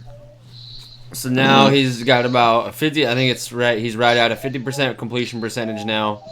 0 touchdowns, 0 interceptions, a sack. He's looked shaky. He's looked poised. I don't know. He's playing very definitely inconsistent. Been up and down. Yeah, very inconsistent from throw to throw. He's made some accurate throws, but everything's been kind of inaccurate. They also haven't had much of a running game, though, too, guys. Like this run right here by Presley's been nice. Yep. Off tackle on the left, he broke a tackle and still shimmied up past the first yardage there. going for what, about 12 yards? Yep. Like, it was a great That was a zone regular- run. That was a semi lane he ran through there at the line of scrimmage. Yeah. Will Sutton got moved off the ball by their left guard there. Like, he did not have to walk through. He did not have to run through that. He could take a leisurely stroll for 12 yards. Yeah. 5 for 28, 5.6 per carry. You think they'd stick with it? Come on. They had a wide open cutback lane on the backside. Ran right into the defenders. Yep. There's where you can see, guys, in this league, these guys need to improve on their vision. Yeah, there's Come on, reasons Presley. why they aren't in the league, and vision has everything to do with it. I think vision is one of the most underrated traits of a running back. I mean, we obviously seen it. I mean, it was a meme like you wouldn't believe with the whole Trent Richardson thing, but it is. I mean, when it comes to undrafted free agents, Nice usually you have hit. two types. You got the really good at football but not a great athlete players, and you have the incredible athletes who need more work players. And you can tell this has been a league where they've been focusing on that particular genre of fringe players. Yeah, and that's why I think the NFL so badly wants this league to succeed, so that a lot of them fringe Someone players, like Jazz Ferguson can develop into Right. a legitimate wide receiver. yeah. a year or two right here, could be like a number 2 or number 3 guy on a roster, and they didn't have to pay to develop them. And the NCAA has Pick become up, I don't know. so. Free. Nice Is- throw too to Eli Rogers from Cardale Jones on a post route or a That corner was route. a great throw. Stay in the It's- pocket, collapsed around him. He held firm, delivered the ball right on the money. Oh, that was beautiful. Yeah, the NCAA definitely has quit developing players the same way it used to. So those players who are athletes who aren't quite football players, definitely, this is a great stepping stone for them to get to the next level. Especially, I mean, you're talking about a lot of players coming out have a lot of running backs have no pass blocking experience because most of the offenses are asked, it's a 3-step drop, turn and throw, one read. Look at this double reverse, then throw for Cardale Jones wide open to their Wide tight end, Kari Lee, I open. believe.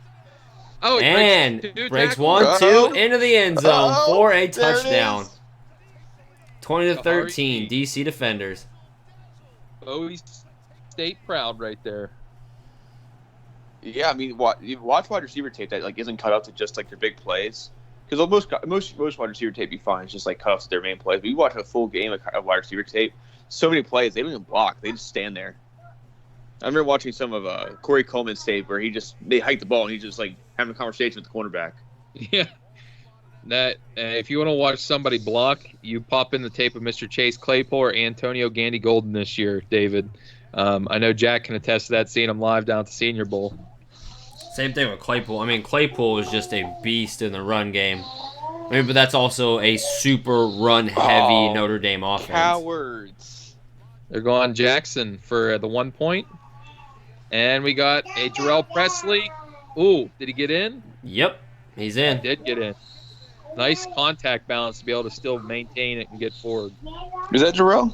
That was Donnell Pumphrey. Excuse me. That's why I didn't think so. All right. Yeah. That was a good counter run. Fake the jet sweep. And nice Rodgers. block by Kahari Lee. I feel like Kahari Lee. Definitely Overtime he might sealed be- the edge. It was nice. overtime might be more common than we realize now, thinking about Luke Keeney's scores. Because, I mean, if you're 8 points behind, you can go straight for 8 points. Or if you're only 6 points behind, you can go big. Or Yeah, to see the deficits, you now have to be ahead by 10, basically, comfortably, to be a touchdown up. That's ridiculous. Just the concept of that on one touchdown, you could come up with 9 points. I think it wouldn't be a bad thing to still have extra points. See, I like this better. I like this. It gives more merit to your skill position players and your Leave the your 2 red and zone. 3. And Well, leave maybe- the point after at the Yeah. 1. Yeah. I don't know. I'm still enjoying this, though. I'm not complaining. It's just my thought. You're playing devil's advocate there. Right. Is it going to make the 20? Yep. All right. We got a kick return here. Oh. Had a small lane there. Who was that? Santiago? Up to 34-yard line. That was a beautiful play design on that throw by Cardale Jones here. They're highlighting. They still didn't hit him in stride. Nope.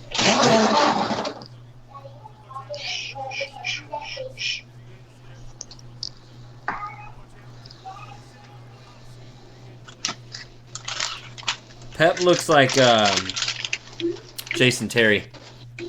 Yes.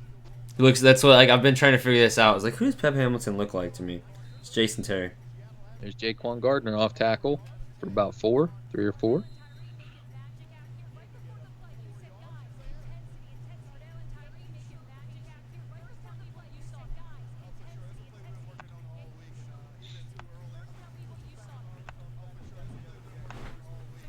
So you think that throw, even though it was a wide open throw, that keeps him in the game? Yeah. Yeah, think it it does. seems to me that it's they have a direct package they want to highlight Jackson in. Nice run right there. Bowling ball style for Jaquan for a first. Or close to a first down, excuse me. Yeah, I think he got it. Bounced off 2 tacklers. But look at that camaraderie right there. You got Jackson celebrating with Lee. He congratulated Jones too right after the play. So Jackson's the guy. If Cardale Jones can flash this year, make it back to the NFL, Jackson might be their long-term play for next year. That you have that guy already you've worked with. Yeah, he's groomed and ready to go. Because he declared early from the draft, if I'm not mistaken, he was 20 or 21 when he came out. So Yeah. even a year here of refinement is going to be world of wonders. Nice throw by Silvers off platform. That was a great throw. It's the grain, and he's breaking a deep pass. Touchdown, Austin Prohl. Wow. Yeah, Austin Pro lighting it up. There you Tiptoeing go. down the sidelines, tiptoeing to the tulips for the touchdown. Are we still in our middle of our draft? Is he taking it? Yeah, I was just thinking that Yes, he same thing. We got 2 rounds to go. Yes, he is taken. He was taken in the 7th round by Mr. Lamar Fields. Oh, nice pick, Way to Lamar. go, Lamar. That was an excellent, excellent throw by Brandon Silvers. Raheem Moore with a push attempt trying to get him out there. A little shout out to Lamar Fields, one of Blitzlink's up and coming talent. One of our newly brought in guys. Trust me, he's a great writer. You know, I love what he puts out there. Here we go. It looks like we're going for 1 point here. Cowards. I want to see somebody be bold. Go for 3 every time. I would be. What the heck? Yeah, that's Mike Tomlin person. Or Yeah.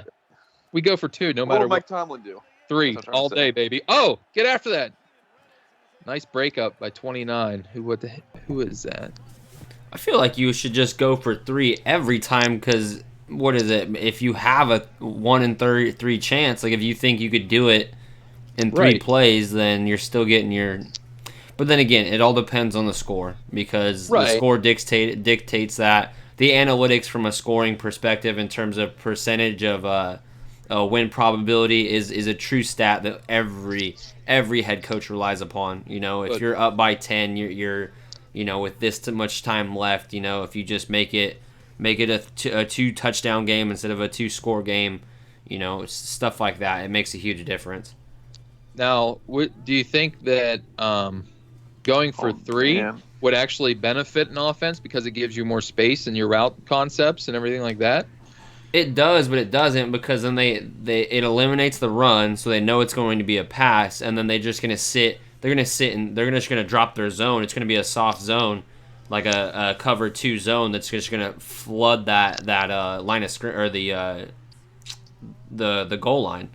So what you're saying is maybe just patent a 2-point conversion every time, so you're in that sweet spot. Yeah, in that between. sweet spot maybe. Yeah, that'd be maybe my theory then. Well, I think they just have to figure it out. I mean, you can only do so much against your defense. You have to see what your offense can do week 1, week 2, and then start strategizing around that. Like if you're hitting at a higher success at the 2-point, then you stick with the 2-point. If you're a 1 in 3 chance or above, you're slightly above 33% success rate from the 10, then you go with that 3-point conversion. And if you have no faith in your offense, then you go with the 1. Gotcha. It's just a good strategy builder. Like, we don't know what's happening here. Yeah, we might have to run some I see. analytics on this here in the next couple weeks. I say keep it simple. Go for 3 every time. Right, Roy? That right every time. That's what I would No do, matter to be what. honest. Every Every time. We go big or go home, kids. We don't play games. We play to win. Herm Edwards style. Ah, Herm's such a nice guy. I love Herm. You play to win the game. I'm just glad he's back in football. Even in Me Arizona too. State, man. Them guys, like, that's one of the first teams I always like watching on Saturdays is Arizona State because you know how quality a coached team they're going to be. I mean, yeah, they play hard for him too. I mean, that's one thing is like I think it's kind of a joke that people think that just because you've been out of football for so long that you still don't know the game or that Arizona played well. They played hard this year. Just because you're not football doesn't mean you don't stop like watching, paying attention, and understanding football, learning and growing. It's like Especially from a computers. leadership standpoint, like to say that he's not the same leader he was. 100%. I mean, you You can have know. office coordinators handle the analyticals and like the keeping up with the times. I mean, head coach simply needs to be the leader of men. That's priority number one.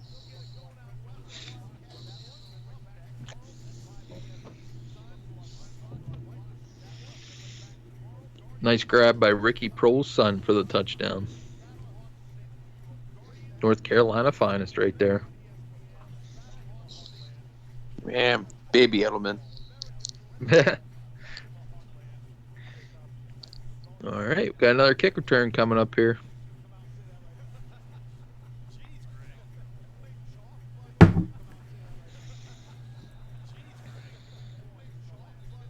And we have our first touchback of the game. Actual touchback, not short.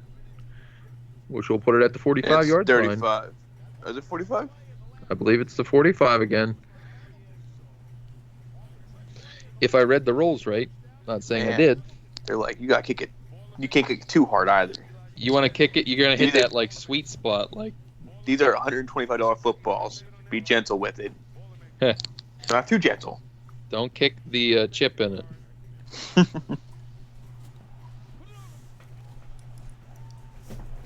No, you're right. Same It is thing? 45. Yep. It's the same as what it was before. You can't kick it short and you can't kick it long if I'm not mistaken. Oh, they're showing.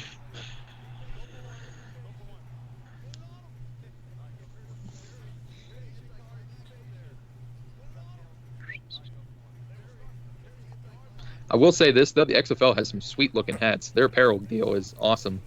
Yeah, I definitely like the apparel. Oh, so they're on the 15-yard line for That's a a touchback. 15. Yeah. Yeah, okay. So you definitely get penalized for that. Okay, The, see, I read the rule wrong. Now I understand. When Like you guys when said. bounces. Right. Isn't it Starter that is making the off the field apparel for the XFL? I believe so. The hats though are 47. I believe was the apparel company. Okay. They stiff arm, but and balance, be able to stay upright. But Oh, he still wow. lost.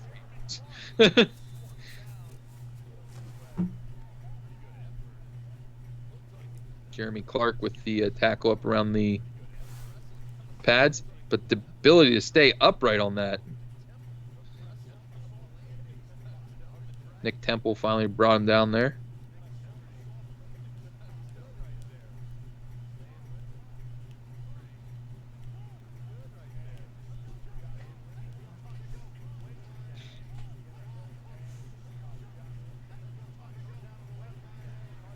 Oh, that's got to be a screen. Here we go. One. Got Presley coming from behind, breaking tackles, gets the first down. Nice job, Presley. Good job using patience, letting his blocks develop, and then bursting upfield. That was my 101.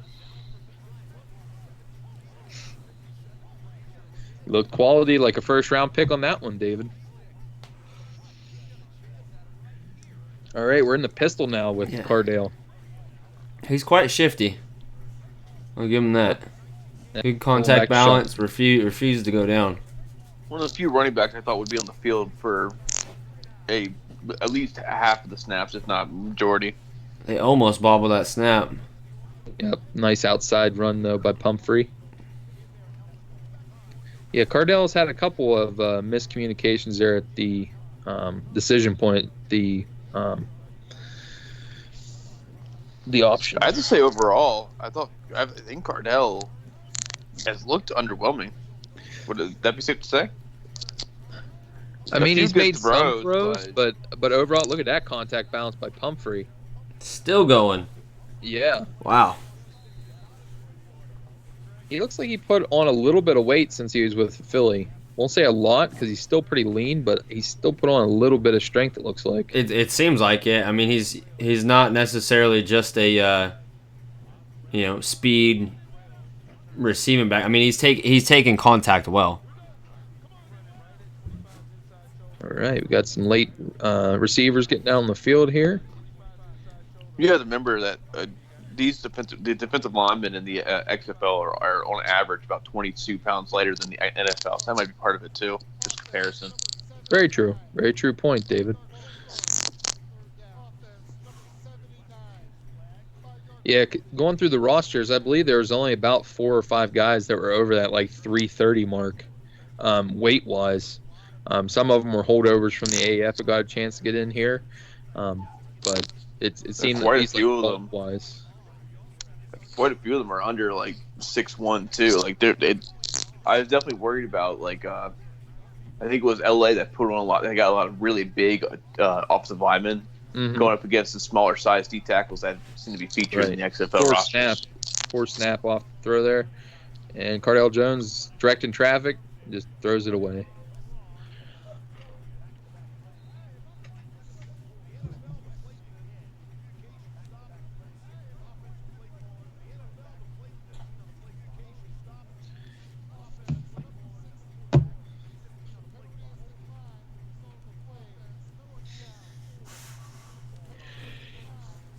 $6.50 to go.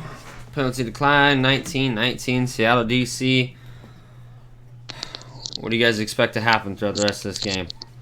Are you going to see DC keep it up on defense like they had been, minus a few broken plays? Is Silver's going to continuously take over? I mean, it looks like he's found his rhythm. He definitely looks to be the better of the two. I think Honestly, I think DC's successful defense has been more miscues by Seattle's offense, and who seem to be finally getting their rhythm. So I think Seattle might game. I think you might see Seattle's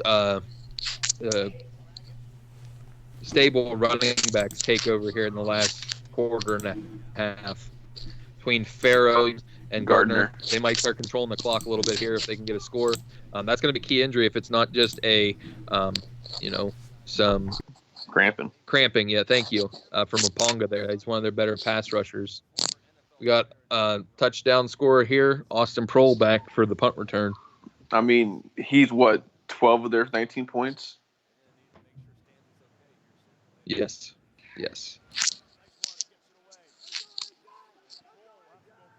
Here we go. Nice cut upfield. Nice gain for the punt return there by Prohl. Nice job, Prohl, man. He looks sharp.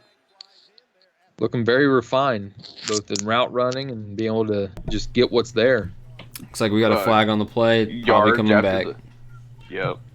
But yards after the catch, getting open, finding open space, just being Silver's best friend out there. He definitely reminds me of what Silver would rely on. What was his name? Pig Jones? Yep. Pig Howard. That's Alton it. Pig Howard. Hell of a nickname. Yeah. Hey, whenever the AAF had some of the best, it was Pig Howard and Bug Howard. Bug Howard. Tied in. You don't want to be a Howard. You just don't know what their name's going to be. There certainly I'd be wasn't pissed. a Gary. If my nickname was Pig, I'd be pissed. I get called a pig all the time for how I eat. Like, I get it, but... As long as you're not, like, from where David's from and your nickname's Pig, you'll be fine. What? You were from West Virginia. What's wrong with our pigs? Deliverance? I see what you did there. Yeah. I don't want to be named Pig where in West Virginia. They will make you feel like a piggy. By gum, West Virginia. That's what I kept saying every time we'd go through there when we were driving back from Mobile. I channeled my inner Philip Rivers. By gum, West Virginia. Man. The mountains. Man, who is this Lonnie's Lumber Company? Is this real? No, Is this real? this is the continuation of the Geico commercials. Oh, okay, good. Okay, you would stop chucking my wood. I thought this was real. That's hilarious. How did this Lonnie get like XFL screen time? Who is this guy? It's Vince McMahon's like brother-in-law or something. It's not even brother-in-law. It's like it was his neighbor's cousin or something. I got a lumber yard. Can I throw a commercial in there? Sure. We'll throw you a little spot in there.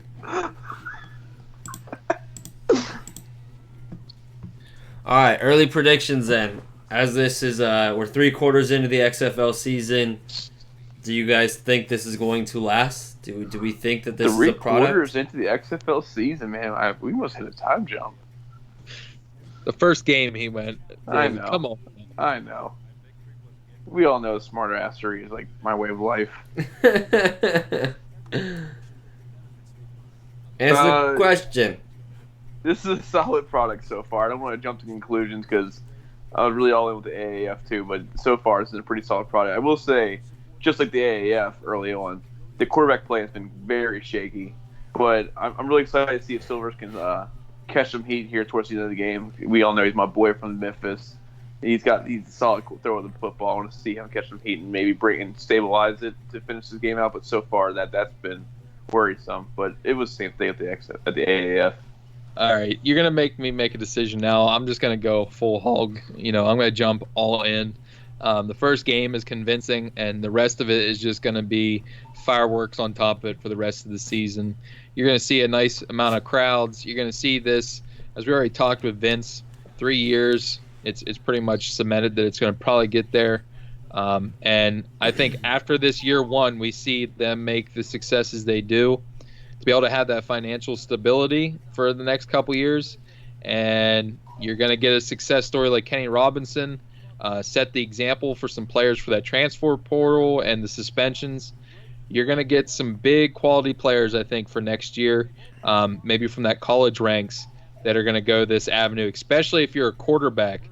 And just to kind of throw a name out there, Felipe Franks, KJ Costello, if you were a guy like that wasn't sure about the XFL, if that would have happened next year, maybe instead of going on to a Mississippi State, you go to a professional league and you be the MVP and see if that puts you in the discussion early. Yeah, that is true. I mean, the guys that are on the cusp, this is the easier way to be financially secure and financially stable. I mean, you're talking about it's not a crazy contract, but it's only 4 months worth of work, realistically, and then you're setting yourself up. That's the thing, is there could be players that if they do end up missing, they could, like you just said, they could go straight to here and then try to make a roster before it's all said and done. You go from college to here to the NFL. I mean, there is a route to take. Right, and that's what I'm saying. If Kenny Robinson, who, to his credit, is an awesome player. Got a great wrap up there.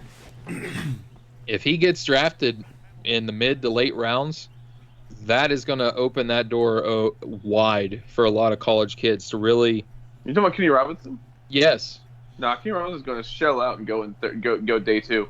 That's what I mean. If that guy balls out, day is two. Healthy, he's going to be drafted and he's going to be one of your players from here. That's opening that door wide open. It's telling people that this avenue is here. You can go make a little bit of money, get some NFL quality coaching from these guys, because a lot of the experience they have is from NFL. Why would you not? Like I said, especially if I was a quarterback, if I was a guy that, maybe sat behind a couple guys and really didn't get an opportunity, I would transfer. I would just basically pull that route. Go to the XFL, put your name out there. If you win a starting job and you prove you're one of the best, two in the league, why would you not? Like, I don't see there's no downside to that. You're making a little bit of money, and especially if you already graduated. If you're a grad transfer and you're not taking that option for the draft, I just don't understand it. Like, this is going to be opening up a lot of doors, I think. 100% agree. I think this is here to stay. The product looks good. I know this is a way too early prediction, but Right. I mean, I can't wait to see what the viewership is, because that's the thing. Like, we wouldn't have had football right now. And remember when we were trying to watch the AAF, we had to find the stream. We had to look for it. This is on ESPN. This is on ABC. This is literally going to be on Fox and Fox Sports 1. I think people are just going to enjoy the fact that there's just more football, even if the product is a little watered down, if it isn't as good, if the quarterback play isn't outstanding. But I mean, we did see, we've seen a Garrett Gilbert. Like, who do you guys think could Nice be the throw. Garrett Gilbert of this year between all these quarterbacks? Nice throw by Cardale Jones to Eli Rogers there on the roll. Landry Jones. Yeah, I think that one's kind of a layup. I think Jones is going to be the first one to get a contract, either him or Cardale.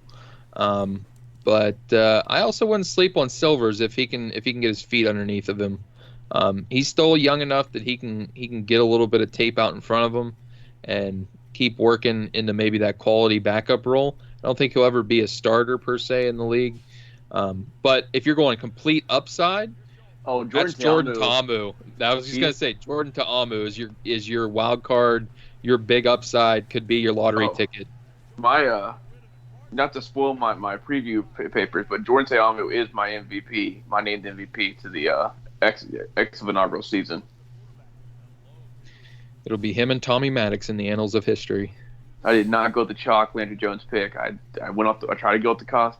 I think Ta'amu gets hot towards the end of the season. I think he opened up a little slow, but all MVP people always remember what happens towards the end of the season better anyway. So I think he gets hot at the right time and solidifies himself as the MVP. And they built that offense to be play action vertical, and that is his game. He loves throwing the deep ball. Yes, he does. And he does it quite well. I got to see I found some tape from the scrimmage games. And St. Louis Battlehawks, the camaraderie with that team is just different than the other 7. Like when that team had success, even if it was just a little bit, the entire bench got pumped for everybody. It was different, and I think that if you just follow Ta'amu and like pay attention to Ta'amu, you know that's just who he is. He's a charismatic leader that just brings people together, and I think that has a big part of why that camaraderie is just a little bit different there in St. Louis. That was a quality run by Presley there on second down. Really running strong, running with good balance, breaking tackles, getting what's there. Good quality 4-yard gain.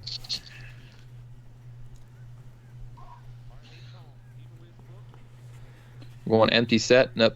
Jones is bringing Presley back into the backfield here. I was going to say they've been doing a lot of 5 wide.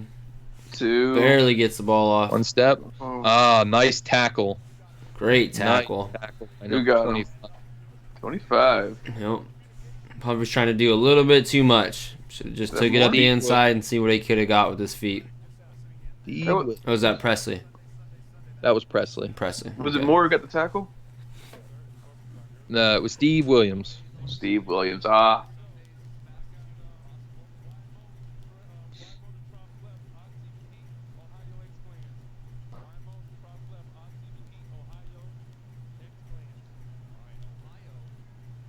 Now we got Pumphrey in the backfield here.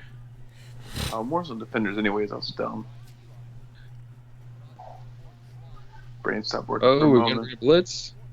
We're getting a deep pass to Rashad Rocket Ross. Oh, too easy. I will take those fantasy points. Too easy. Hey. That was a nice throw. He was open. It was a nice throw, but again, he made a safe throw. He didn't hit him in stride again. Nope. He basically had to come to a complete stop to catch the ball, but that was a good throw. I am knocking him, but I'm not gonna knock him too much. Take an easy throw when you have him that wide open. But yeah, the safety blitz scouting. Opened up the. Put in that context. I think the big thing you can see there on that replay, what he needs to improve on. He did not step into that throw at all. No. His footwork was terrible. It wasn't even pointed in there, transferring the weight, anything. There's where you can see the refinement needs to take place. Eli Rogers, bobble, broke up by Jeremy Clark. Man. Jeremy Clark and Channing Stribling over there. Directing traffic. Stribling. That's my guy. Rashad Ross, you can just tell though he has a lot of experience. I was Yeah, shocked. I shocked he didn't Panthers make an hang NFL on. roster. Yeah, I'm shocked the Panthers didn't hang on to him. He even fits the scheme well. He does. I mean, he's the type of. That's the thing though, is they have so many of those type of wide receivers with Samuels and DJ Jones or DJ Moore. I mean, he's kind of almost the exact same body build, frame, style of receiver, but he should be on an NFL roster. Like that's the biggest thing. Like I'm shocked he's not on an NFL roster. Like the Eagles were so desperate at the end of the season. I don't understand. Like even with the Cincinnati, I could have seen it. Cincinnati always values players like that their quality. Even when it was AJ Green was out most of the year, Yep. he could have had a lot of quality production right there alongside Tyler Boyd and Alden Tate, who's a bigger bodied receiver. He would have been a quality number 3 to add to that mix. Kickoff. All right, we actually are getting a return here. Number 10, that's Santiago. Return out to almost the 40, 35. Yep. Getting a highlight package of Rashad Ross here. So he's done it before in DC, huh? I was gonna say this. At least DC finally has a team that they can root for. Yeah. It's been a while. Oh, that's not even a joke. Like, I used to go to the DC Cowboys game every year, and it was 60% of more Cowboys fans there. Like, Redskins fans have become so lethargic over just Nice years of throw. mediocrity. Good breakup by Jameer Thurman. But That was a great throw, though. On the roll. On the run, right. hit him right in stride.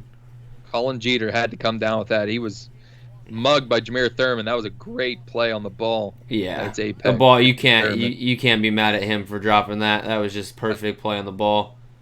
That was quality play both sides there. It's nice getting to see defensive backs being able to play physical coverage. That was actually a linebacker. That was I like these. stride for stride with him. The more I see these dragon helmets, the more I like them. Like, I like the way they have the emblem take up a good portion of the helmet. That burst by Williams, about 8 Come yards. on, Trey. Like I said, he got knocked for his height. He's only like 5'7", if that. But man, he's got some burst to him. He was their first pick in the Phase 5 draft. Mm-hmm. That's why I said that running back room is going to be hard to match in the entirety of the XFL. You have Farrow, Gardner, and Williams. Like, even if one of those guys get nicked, you're going to have 2 backs consistently there. Yeah, that's maybe the issue in fantasy is that it's such a split backfield, 3-headed monster of a backfield. Nice throw. Austin Prohl for a first down there. I mean, if Dragons pull this game out, Prohl's easily the MVP. If Defenders pull this game out, I think Moore would be the current favorite. Yeah, or Presley. Presley's ran hard and ran well today. Yeah, I think it's for the DC. It's hard to pick one person because I think it's been such a group effort. Moore's had the one good play and I think a pass breakup, or the good interception and the pass breakup. That's been about it. The one thing we got to keep in mind too with the Dragons is next week they might be getting their left tackle back too. They're playing without their left tackle this week in Isaiah Battle, who was a supplemental draft pick from the Rams, a big-bodied left tackle from Clemson. That was their first pick in Phase 5. Yep. O-line draft. I will say this feels like I do enjoy this sprint to the finish line format that the XFL has, cutting down everything. One less timeout, shorter play clock. We're already into the third quarter, and we've only been live for just over 2 hours. So I think this whole thing's been about 2 hours and 10 minutes long so far. We're probably about to have, another half an hour's worth of play.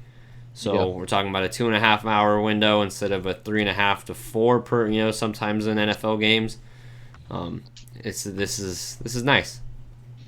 Get used to this. Score and put up a extra point of any sort. They'll definitely make me sound stupid when I say they get that over. Yeah, they creeped up on that real quick.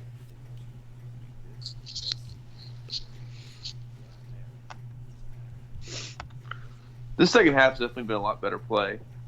Probably still the same shaky quarterback play, but the other positions have really showed out more. I'll definitely agree with that. Definitely. And guys, what do you think? I know there's rumors out there too that if this league is a success, they might even target a video game. Would you guys be interested in playing it? Oh, I saw that.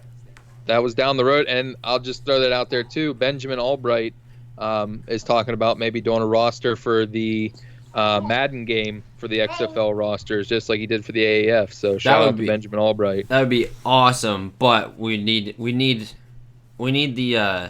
the unis to match, and Madden isn't going to do that. That's the one rough part. Maybe we need to do something about that. You can't design uniforms like you used to. That was the best part of Madden, was being able to completely create your team. Yeah, create a team was from scratch. Being able to design the uniforms, design the picking logos. That was the best. All right, true question here. True question. Sorry, David, don't mean to cut you off. No, it's okay. If you had to choose one football game to play, 2K or Madden? 2K. Absolutely. 2K. All day it long. was the gameplay was so much more realistic. I never played 2K. Oh, 2K was amazing. And then they had Berman in on the halftime shows and everything like that. Nothing against our man Charles Davis, who's the voice for Madden, but I would love to see that lifted to where NFL could kind of go and pick which provider they want.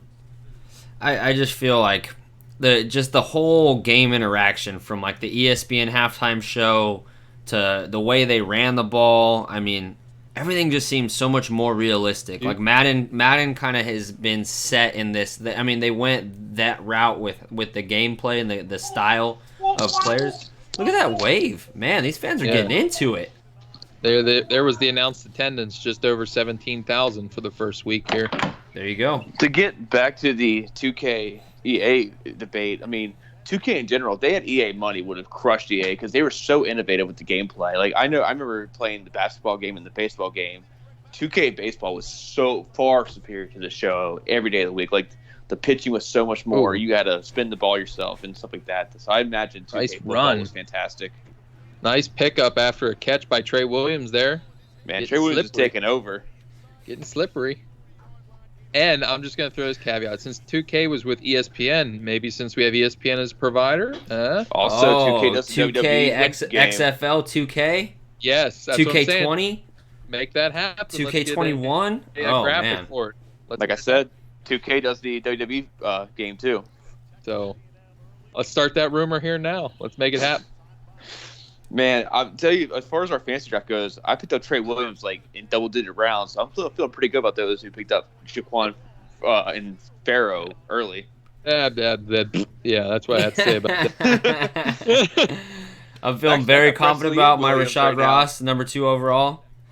Oh, man, I got both these running backs. Yeah, Presley's a good pick, but I'm still hanging with my boy Gardner in the long run. Gardner's great. I love Gardner. I just do a little bragging, a little humble brag there. A little humble brag. Hey, I'll let you know when Brandon Silvers is winning me MVP for this year in my fantasy league. Oh, that's cute.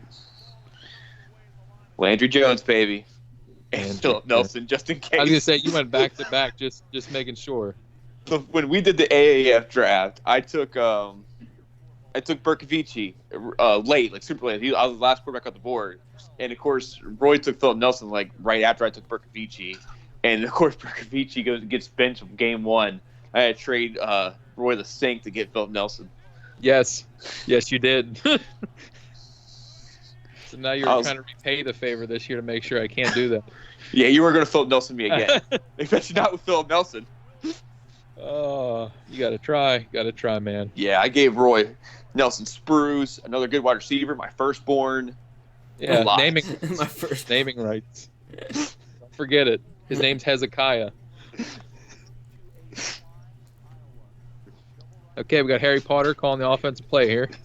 He said, Quidditch on 3. It's Wingardium Leviosa. You guys are killing me. It's the 4th inning stretch now of the XFL game. Oh, he fell down the route. See? Pick 6. Quidditch. No! Pick 6 to the house. Look at that, man. Brandon Silver's about to get benched. No, And that he's wasn't his fault. The receiver fell down on the route. Bradley Sylvie. That Bradley was a Sylvie turf monster. Gets him again. Who got? Did you got BJ Daniels there, boy? And we Yes, are I did, just to make sure.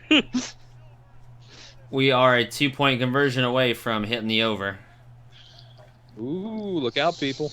All right, I think we're back to our No XFL way. draft. These Any of our cowards degenerate going for gamblers who are tuning in, we will be having actual betting previews on this come next week once we have a little bit of data to go into some of our metrics, specifically. By the degenerate himself. Yeah, the degenerate menace himself will have. Oh man, tough luck. What are you gonna do?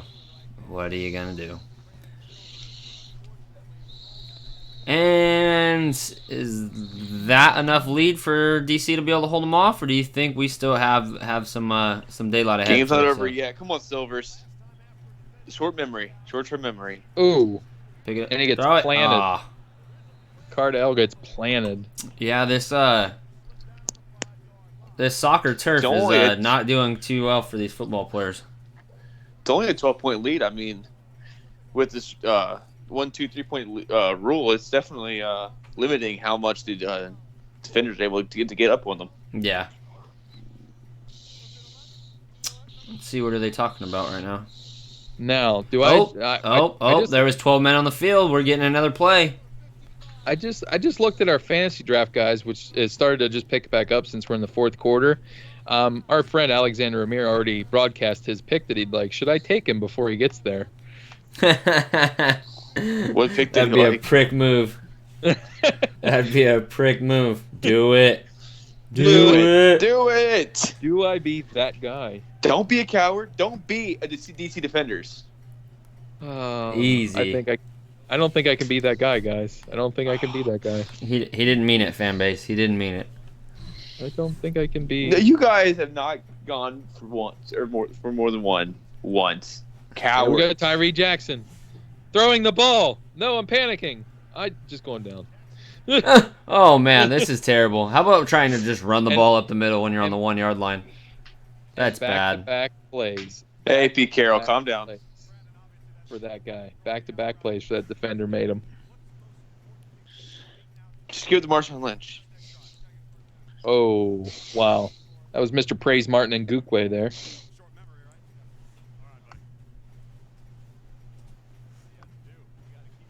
Man, it's gotta suck to be a player and have a reporter in your face and then you screw up. Like, how's it feel to suck? Yeah, that's gotta hurt. Like, that's gotta be rough to just have a microphone right in your face after that. And be like, how does it feel to potentially lost the game already for your team? You try to shake it off, get yourself pumped for the next drive, and you're like, how's it feel to know that you just ruined the Seattle Dragons fan base? I'm here. Little Timmy just passed away in the hospital because all hope was lost. Oh God! Wow, we went there. We're gonna get kicked off of YouTube because of you. Keep it up. All right, that was too far. That's too far. Little Timmy, poor little Timmy. I may have. You didn't say Tiny Tim, so we're good. Metaphorically, though, that's what it seems like they're doing to those players.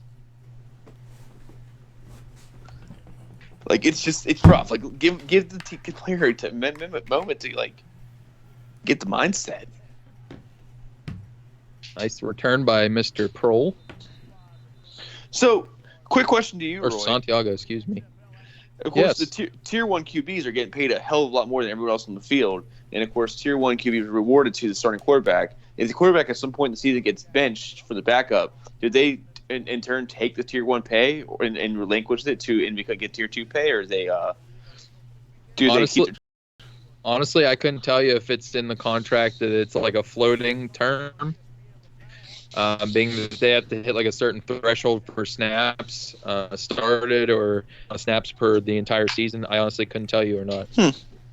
That's an interesting concept though, because Luis Perez was assigned and then was traded. Well, I'd read somewhere that tier 1 pay was assigned at the end of just Friday. And depth charts were handed out. I could see that being the case, just so that they don't have to pay multiple people that are starters. Because the people that are getting the start every week should be getting an extra kickback there to them. Through training camp, everyone was paid the same from Right. what I read. Right. So Had to earn that tier 1 pay. that's right. It's like 3 figs. 3 figures. Well, Oh, good block. 6 figures, but you guys know what I mean. No, Now I don't. understand. It's a low income, 3 figures. Yeah. When you're making that much money, Jack, you understand that you just go you go 1, 2, 3, assuming that it's plus $1,000. Okay. Whatever you say. Never made that Sproul much, so I don't getting know. stretched out on the Me sidelines. neither. 3 receptions, 79 yards, 2 TDs on the Yeah, day. 2 out of his 3 catches are touchdowns. Is he? That's all he catches. Did somebody snag him in the draft? Yep. Yeah. Yep. Lamar Fields. Oh yeah, we just had this conversation. Sorry. It's okay. I'd like to say I'm Jump here, Lamar. but You're here. I'm not making fun of Zorn no more for playing Harry Potter glasses. I don't want to throw another interception.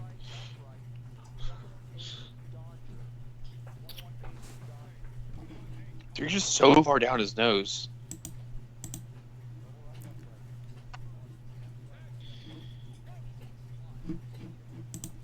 oh, sorry.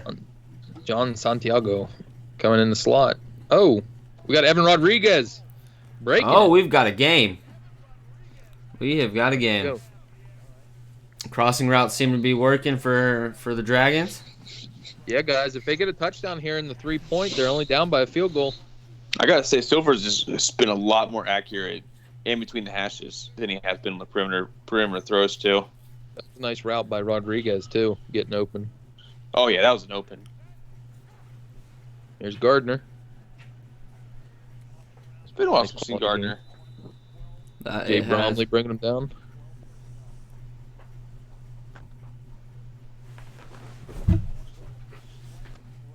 Come on, so let's get Jaquan a touchdown in the game before this game ends.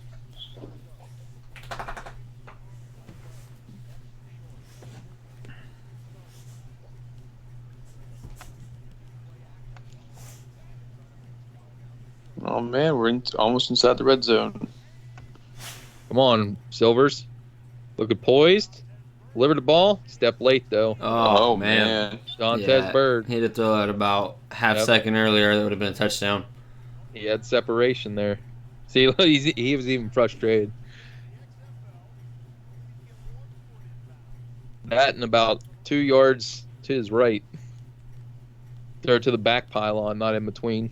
Oh man, Say he didn't get a foot in there, did he? no, he didn't. That's what I was watching Oh. for.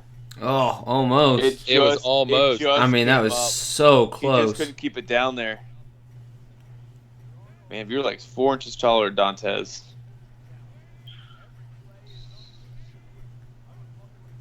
He's going for it. Back shoulder. Oh, nice play on the ball. Oh. Good defense by Campbell. Go for it. Elijah Campbell. He's the one that Gotta came go up with the for it. block punt earlier. Well, they could kick the field goal. Yeah. Get the they're field. only 12 Yeah, points take the behind. field goal now. They're only technically a touchdown behind. I'm surprised they did that with Reynolds, who's a shorter guy, compared to like Cassine Williams. Who's more of a bigger body type. They didn't have him outside.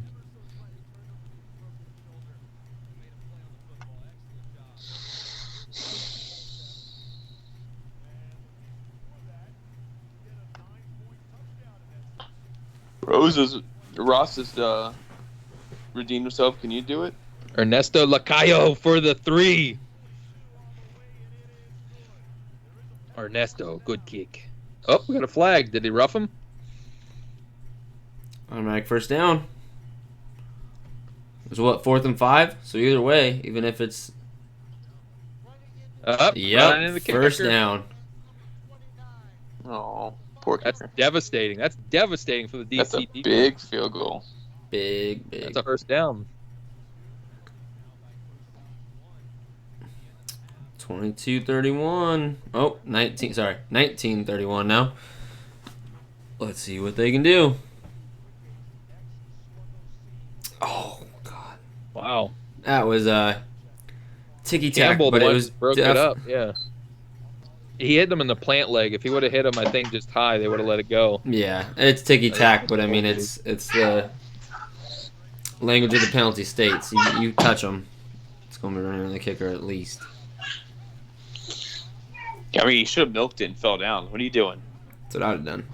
Learn your game, man. Learn your game. Oh. Now we're getting a penalty. Jeez. Finally, I was gonna say the way that they've been playing defense. Sooner or later. Dallas has been testing that waters all game. They're trying to find that sweet spot. They're like, all right, so this is too far, but we can go up to this. They're trying to find that line. How far can it get before they just walk the line? Yeah. See, that's how you milk it, though.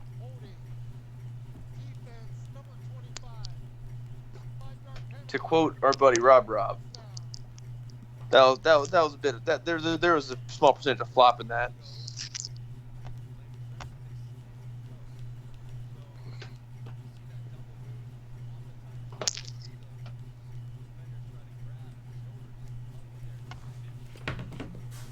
That's a big boy it fell on top Silvers. Yeah, it is. Yeah. That's a Yeah. lot. That was a big hit. That's a lot of man meat on you. Whoa. Yeah. All right, play action, roll out, sees pressure, escapes the pressure, escapes two different pressures, throws a touchdown. Nope, because he couldn't hit Bird. Couldn't hit him. You need to get that Austin Polar in there. Lawrence with the breakup. Oh, that was a pretty good throw too. Well, it would have been a good. Oh, I mean that's. I mean, that was a that could have been a catch. Just Lawrence with the breakup again. I mean, it's just been good defense by the safeties and cornerbacks. That secondary's well coached back there. Yeah, It was well put together. That was one of my favorite defensive DB drafts, the Phase 5 draft. We got Gardner off tackle. Get up there, son. Get up there. Look at the block up there. Look at him still pounding out the yards for a first down there. Come on. hey, we're Jaquan. supposed All to be right, get him back unbiased out there. commentary. You're rooting for your fantasy team here. That's right, I am. Don't. Yeah. Jaquan's on my DraftKings team, man. Hey, we are Bias both to the winning, window. David. We are both winning here. Hey, Jaquan, I'm gonna yell like my dad used to yell whenever we were watching Jerome Bettis. Run, you big horse, run!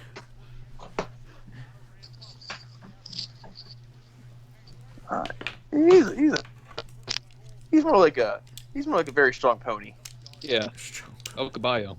El Tiny Caballo.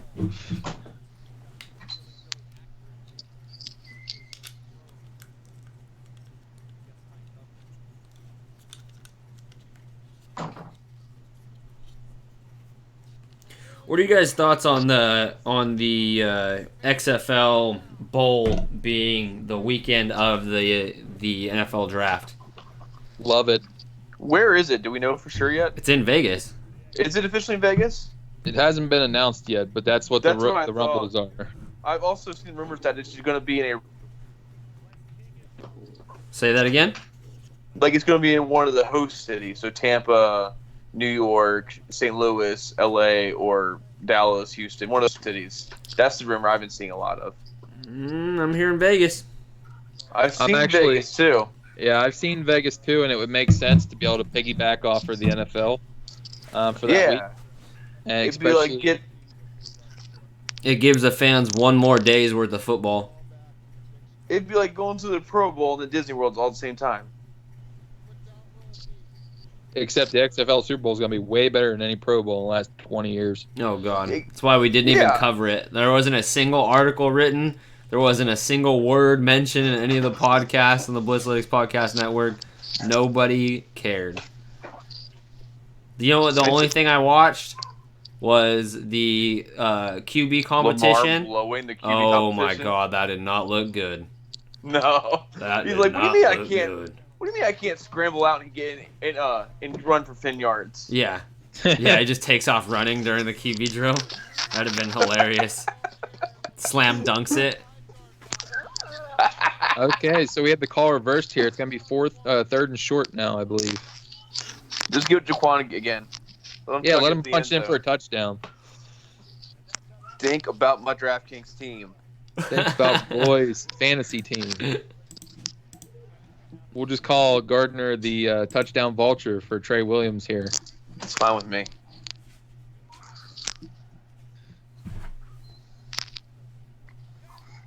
It's coming too, off right tackle.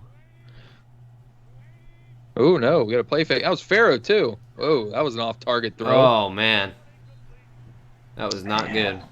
Not good. Go for it. Seems like these guys do not trust their offensive line in short yardage situations. As they shouldn't. They've held up in pass blocking. I mean, for the most part, it hasn't been atrocious, but I mean, it was how we've seen the 1-point conversion, and they really haven't even tried to run it. It's been RPOs or read option runs, but it hasn't just been a goal line, run up the middle, go get the first down. This is where I'd like to see in a package with BJ Daniels. On a 4th and short like this, where you can RPO or get him out in space, he can pick you up that 1 yard. Oh, yeah, BJ's got that athleticism. I'd like to see him in a package here. I would like to see that, but selfishly, I just want to see Jaquan Gardner get a touchdown. Yeah, but they had Farrow in the game, man.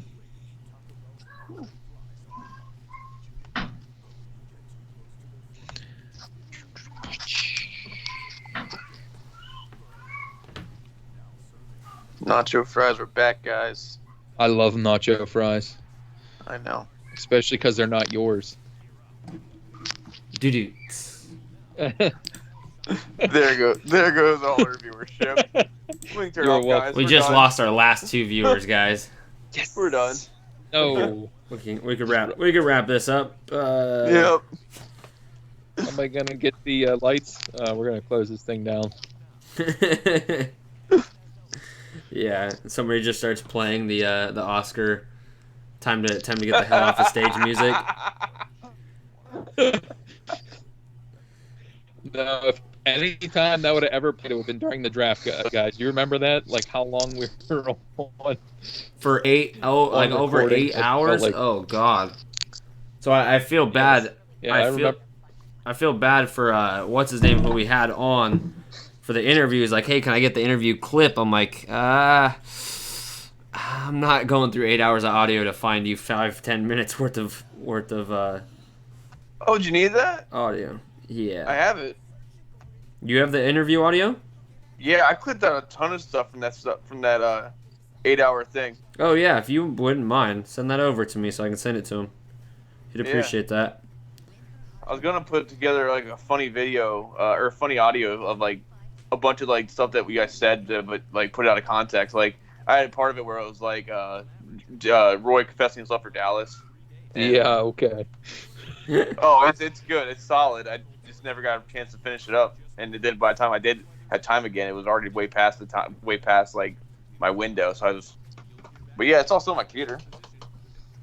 Yeah, send that over to me. He'd probably really appreciate that. Will do.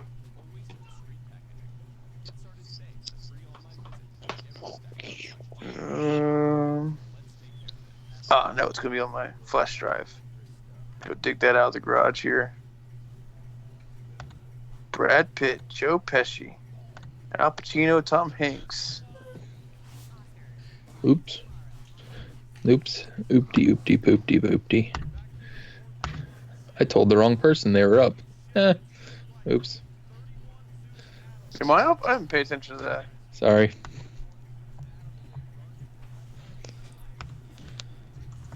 Oopsie poopsie. Let's go here. 4th and 1. Who's on the field?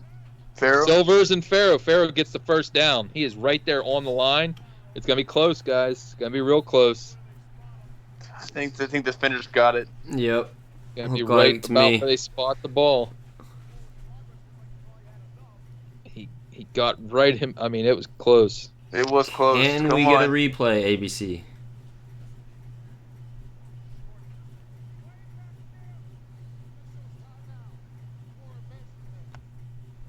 It's a rough spot. Oh yeah, there's no challenge, so Don't they have a chip in the ball too? Can't they detect the stuff? Or was that only for He the did end zone? not get it. He did not get it. yeah, he's way shy. Just the camera angle initially, it looked like it was close, but after seeing that one, it wasn't as close. That is DC ball. It was good by like a good half yard. Man, DC can shed like 3 or 4 minutes on the clock. This game's over. Oh, she had the ball in a half. I was gonna say that was short. I can't believe we're still using stick and chain to judge first down. I know Anyway. it's 21st century. You think we could do something about it? Yeah. I'm all for traditions, but We'll have it as tradition, but then the actual counting marker is the chip. You know, you can leave it on the sidelines for people to have a general knowledge of where it's at. it's just for show. You're Yeah. paying 2 referees just for arcade. That's show. right. That's right. It's not like NFL can't afford it. Exactly. What, 2 guys' salaries a year? What, maybe 120 grand for to have both of them? You think they pay that much? Sign me up for that job. I guarantee they probably make 50, 60 grand. Give me 120,000, stamp the change. Them guys, I got it. I'll even- them guys are probably making more than what the scouts are in the NFL.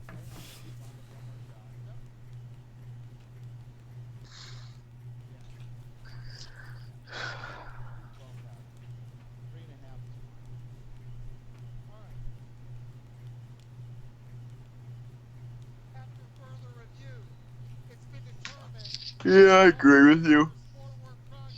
All right, let's get these in the field. Let's go. Call Here's reverse, first down. Wow. For DC. Really? Where's the angle on that one? Because it's not the one they showed us. It looked like it was reversed over from the other side of the field in. Like we seen Man. from the left side of the field, it was from the right side of the field looking in. Because you could see his face mask going down the ball. But I don't know about that call. That looked like a TV, or like someone up higher up's like, let's keep this game exciting. Give Dragons ball. Gardner's back in, David. That's it. Come on, Gardner. You got 1 yard. Ah. Now they got the first down. Weak sauce. Let's do a little screen to Gardner for touchdown. Give me that extra. Give me that PPR bonus.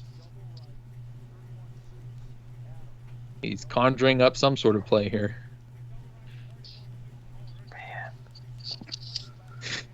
Is that the record for Harry Potter references in a single GTT, Jack? Oh god, I'm sure. I'm sure after the first one it was. Oh, he fumbled! See, I Fumble, can't talk about Harry Potter. and that's the game. 5 minutes, 11 seconds to go. DC has the ball, up 12. I'm gonna call it, gentlemen. Come on. They've got this one in the bag now. That was so selfish. Another fumble snap. Why would you do that to Roy's fantasy team? Well, Somebody give that boy a bobble cheeseburger. handoff. Let me rephrase that. Somebody 3 get that turnovers by the Dragons. 0 by Elijah- the DC defenders. That's the difference. Elijah Qualls, we see you. I mean, honestly, like game-wise, both teams played equally, but that's the difference. That is the difference. yeah, let's see here. At But yeah, penetration. I think we were right. There's just the big boys on these defensive lines are just too much. I mean that had nothing to do with the defense them fumbling the ball, but they penetrated instantly. Looks like Silver was trying to pull it Yep. last second. That's Last on second, Gardner tried to pull Gardner it. for holding on to it. Well, let's see. Run the It ball. ain't over to And the we're getting a pass from Cardale. Safety. No, There damn. we go. Oh, Cobbs stay in Jr. bounds. Come on now, Cobbs. Amateur. Looking like the Niners out here. Ooh, wow. Shots fired. Let the clock run. I mean, the clock doesn't stop in AAF or XFL, so I guess it doesn't matter. Oh, does it? Oh, well, there we No, go. sir, not until 2 minutes. See, look at I'm learning stuff every day along with our 2 viewers. Then after 2 minutes, it stops to every play, no matter what. Stops every play? Yes, Yep. sir. I don't like that. Here we got a running play. Jarrell Presley gets swarmed. I think that's Anthony Moten. Guy looks like he's like, you teach me to do football? I got the football. Teach me to I got the football. I got the football. I got different. I thought it looked more like, this is mine, and no one's ever taken it from me. That's Washington great Elijah Qualls. He played right beside Danny Shelton for a number of years. There you go. Get some head banging in. Oh, we gave it back. All right, we got another throwing play here. I mean, these offensive lines are not holding up in the run game. And that's why the Wildcats might have an advantage over our teams. They got a big offensive line who I can probably maul over some plays. Yeah, I think that's one thing we did talk about in that podcast is watching. They went heavy. They went heavy in the trenches, big time on both sides of the ball, and that could easily be the deciding factor for any of these games. If that entire offensive line and defensive line went to a restaurant, the cooking staff will quit. That is not an all-you-can-eat buffet offensive line.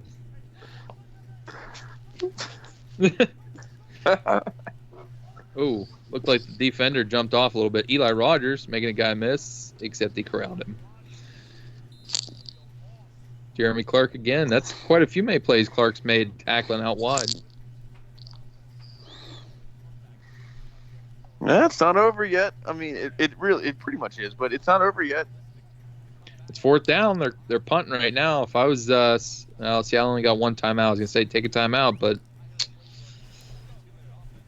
And with the 2-minute clock like that, I think it's not as necessary to have to burn your very final timeout. They need to score quick, I agree though, with so they that. can get back. Actually, you might want to burn it early because the clock's just going to stop every play after 2 minutes anyways. That's true. Burn it now while it actually counts. Yeah. While it It makes matters. a difference. Oh, made a miss. Oh, man. Oh, Nice move. 2 Nice misses, return. 3 misses. Yeah, that was Not good. bad. Didn't get a lot of yardage, but definitely gained some positive ground. I mean, let's say that was a difference of 10 yards. Yep, Marco Myers with the punt return there.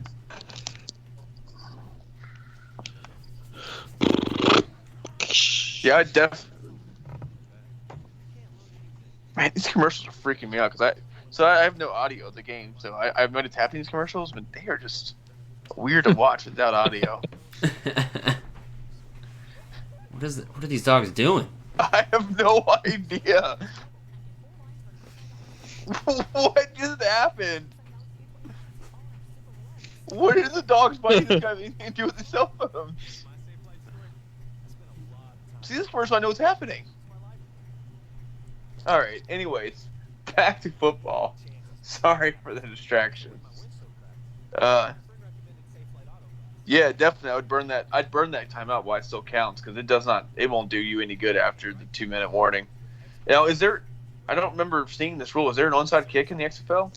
I believe it's a play instead of the. AAF style. Yeah, I believe so. Let me double check just to make sure. But when I was reviewing the rules, I believe that was the way it was.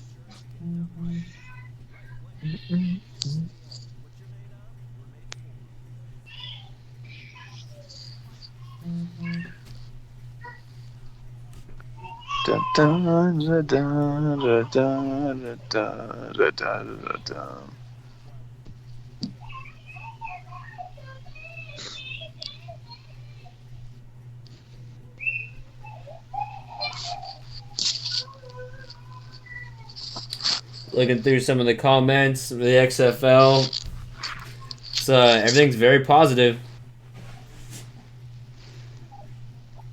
I don't see how you could say it wouldn't be positive after, the type of play here just in the first the first game. It's just nothing but up after more reps are being played with each other.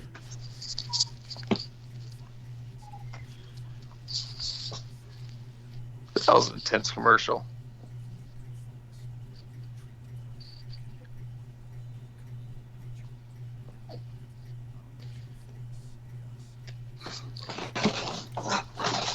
Yeah, I'm honestly, and usually, come on, comment sections, you're gonna find something negative. I'm finding nothing negative whatsoever.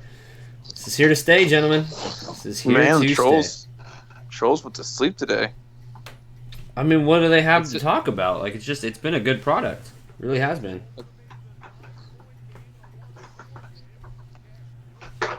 Okay, so according to this, if a team wishes to run an onside kick, it must indicate this to the official before the play, and the two teams will be permitted to line up using traditional NFL rules. There will be no surprise onside kicks. So I believe that they're... That's right. I do recall seeing that now. Now I must have been thinking of AAF style. Man.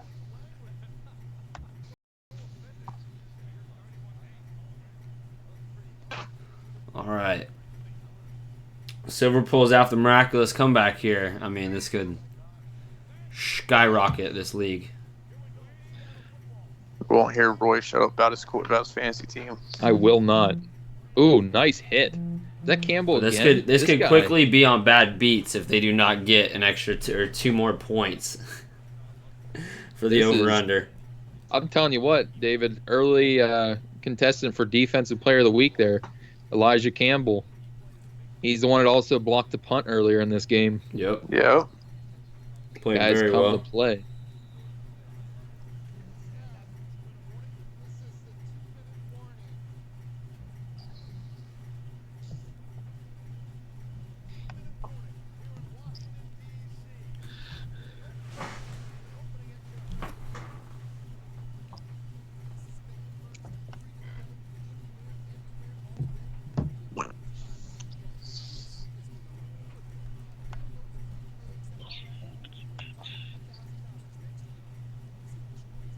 Were you guys surprised that they didn't have a full-term partnership with a season-long fantasy league this year? Yes, very. I thought that the ESPN was going to be handling this. I mean, especially with them partnering with ESPN to do some of the coverage, it only made sense. I think the ESPN definitely dropped the ball. I understand that they have such a structured format built for the NFL that it would have took probably a lot of money to do it. But come on now, like...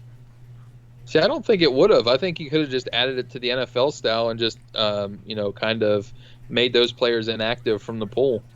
Basically use the same thing and just use it as the template of the XFL. Because a lot of those players already had profiles as former NFL players. And you already have staffing that are writing articles about the XFL. They have their own tab now on ESPN. I'm not too surprised. Somewhere about January kind of hit me that it's just no one's going to take the effort to do it in the first season.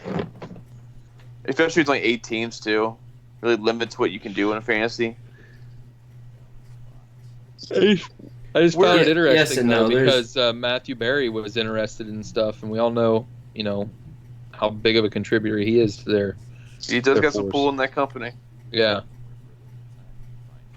I would say this,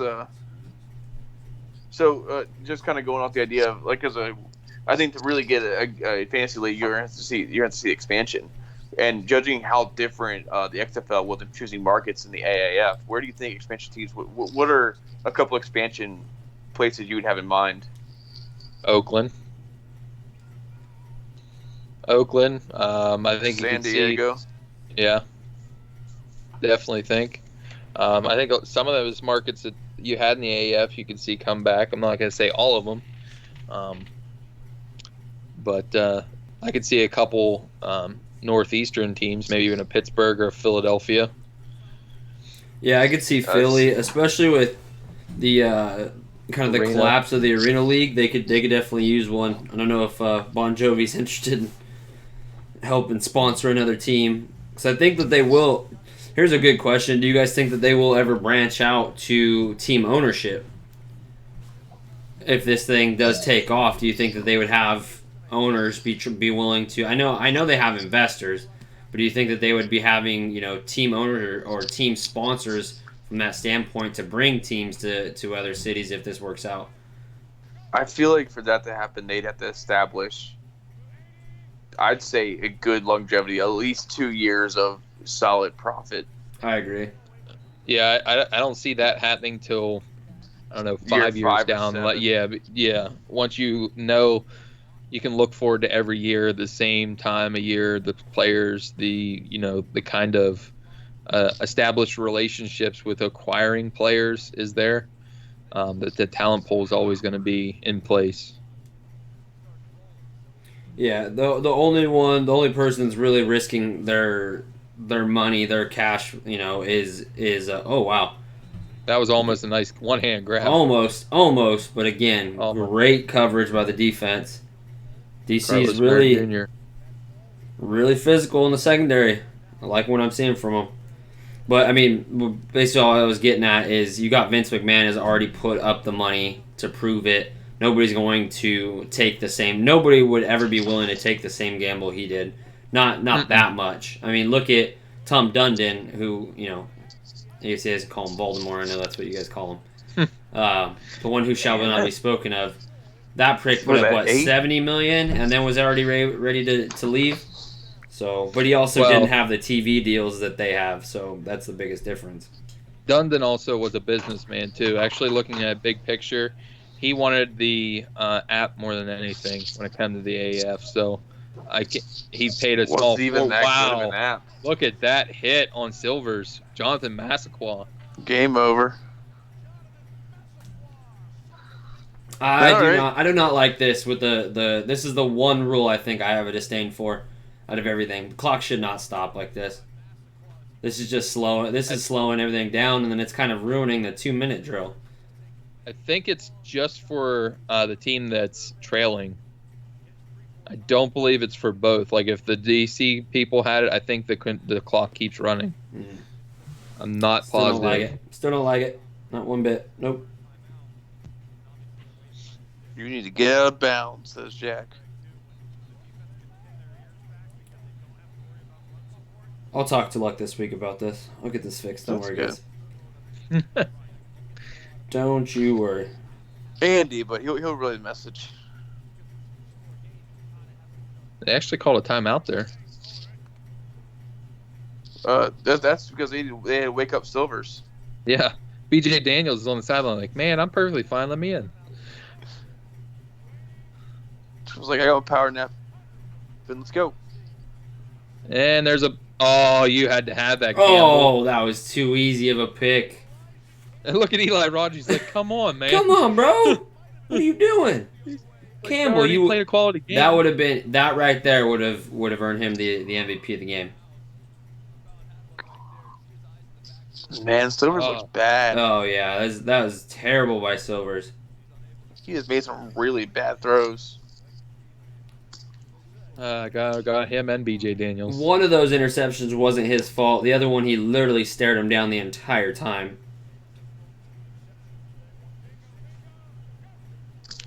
Oh, we got pressure up. Oh, we got dropsies now. Come on, Keenan Reynolds. Man. Oh no. We got our first major injury, it looks like. Twisted ankle. Oh. He's writhing in some pain right now. It's not good. Who's behind him on the depth chart? BJ Daniels. Daniels is? Okay. Ooh. He got his foot his shin bent the opposite way. Man, I feel like the Dragons might be regretting that Chase Litton trade really soon. Or drop, I guess. Maybe they'll sign Andrew Luck. We can only pray. I mean, Rob's fantasy team will be on a different level. Yes, they will. Or, you never know. Maybe Johnny Football. Geno Smith's there in Seattle. He's not doing anything. There you go. Besides pistol in Eli Manning's career. Wasn't he the one who got his jaw busted? Yeah. Okay. Dude, that was that's his career highlight right now. So just saying. Smith has an inability to piss everyone off around him just by existing. Oh, okay. West Like, Virginia Mountaineer, great, right? yeah. Hey, Oliver Luck's the one who personally recruited him to WU. So. Okay. Well, there must have been a reason why you didn't personally recruit him to the XFL.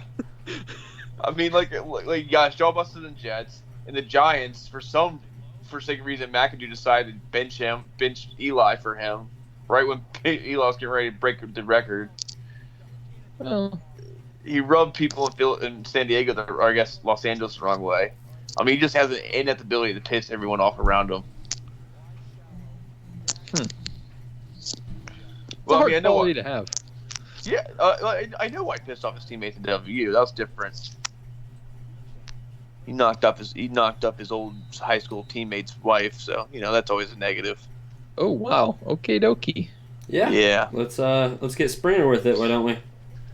Oh man, it got real in Morgantown for that went nuclear for a bit. So what do you think is going to happen here? BJ Daniel come out and looks impressive, and Silvers never gets his job back. I mean, we just got one play to prove himself. Yeah, it's Exactly. 4th and 15. If he makes a completion, he's starting next week for sure. Boom. But I already. don't know. After that ankle injury, he's probably likely to start next week anyways. I'm didn't out look of here, good. he's saying. Yep. Oh, off-platform throw. Oh, too bad. Looks like we're going with option 3 on the depth chart. There is not an option 3. Yeah, street free agent. Street agent. Who's on Team 9? What was the name of the kid? Oh man, Sydney. Callahan. Oh, Callahan. Joe Callahan. Yeah, former Dallas Cowboy practice squad. Actually, Joe Callahan wasn't a bad quarterback. Might be seeing our first call up here, first one in the conversation. Oh man, he just missed that too. He can't really get bad. I mean, he came off cold off the bench and really had a chance to get warmed up. Right. You have Joe Callahan, C.J. Collins, Garrett Fugatti, and Marcus McDade on Team 9 right now. Johnny. I mean, I feel it's kind of sad that he's not getting a chance, though. Not saying he necessarily deserves it, but it'd be cool to see. Yeah, but I think since he never went through any of the lead up, I don't think you're going to see him this year. No, he doesn't deserve it. I mean, it's just the truth. He really doesn't deserve it. If you've seen it, I mean, if we all watched what he did in the spring league. We all watched what he did in CFL. It wasn't pretty. AAF. I mean, Brandon Silvers, who's been quite atrocious, beat him out for the express job. So, although to be fair, Silvers was heroic in 2 starts For Memphis. Yeah, he had. Yeah, see, it still stops really the clock. good games. That is ridiculous. Let the clock run. I'm sorry.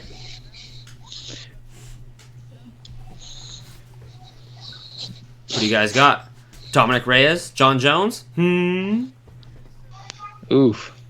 I'm not a big MMA guy, so I'm Anyone against John Jones? gonna Yeah. go with the former football player. Yeah, Dominic Reyes. Me too. If you watch that, I mean- watch that film on the scouting channel, guys. It's quite impressive. Isn't John Jones' brother Chandler Jones? Yeah, Yeah. and the other one too. He's got 2 brothers in the NFL. Arthur. Arthur. Yep. Yeah, he was with Baltimore too for a time. Huh. Well, we have our first victor here in the XFL, the league, the reimagined league of 2020 version. Yep. BC Defenders. All right, guys. Initial thoughts. What do you guys think of the product? Quarterback play was shaky, but that is to be expected in one of these leagues. But the skill positions in defense are fun to watch. A lot of fun to watch. The structure, the pace of play was impressive. The fans came out. The presentation was out of this world in quality. I think quarterback play will improve with Just like it did in the offensive line AAF. play. Yeah, after about like week 3, you're going to see these offensive lines start to mesh and gel. The quarterback play, they're going to start getting in rhythm with certain skills position players and get comfortable with the playbook. So I think really week 3, week 4, you're going to hit full stride. But for the first week, I'm impressed. Quick shout out to Lamar Fields in the official Blitzalytics XFL pregame article. He predicted the final score to be Defenders 31, Dragons 17. Wow. Good job, Lamar. Yeah, great stuff, Lamar. Welcome to the team, man. Glad to have you on board. That was impressive.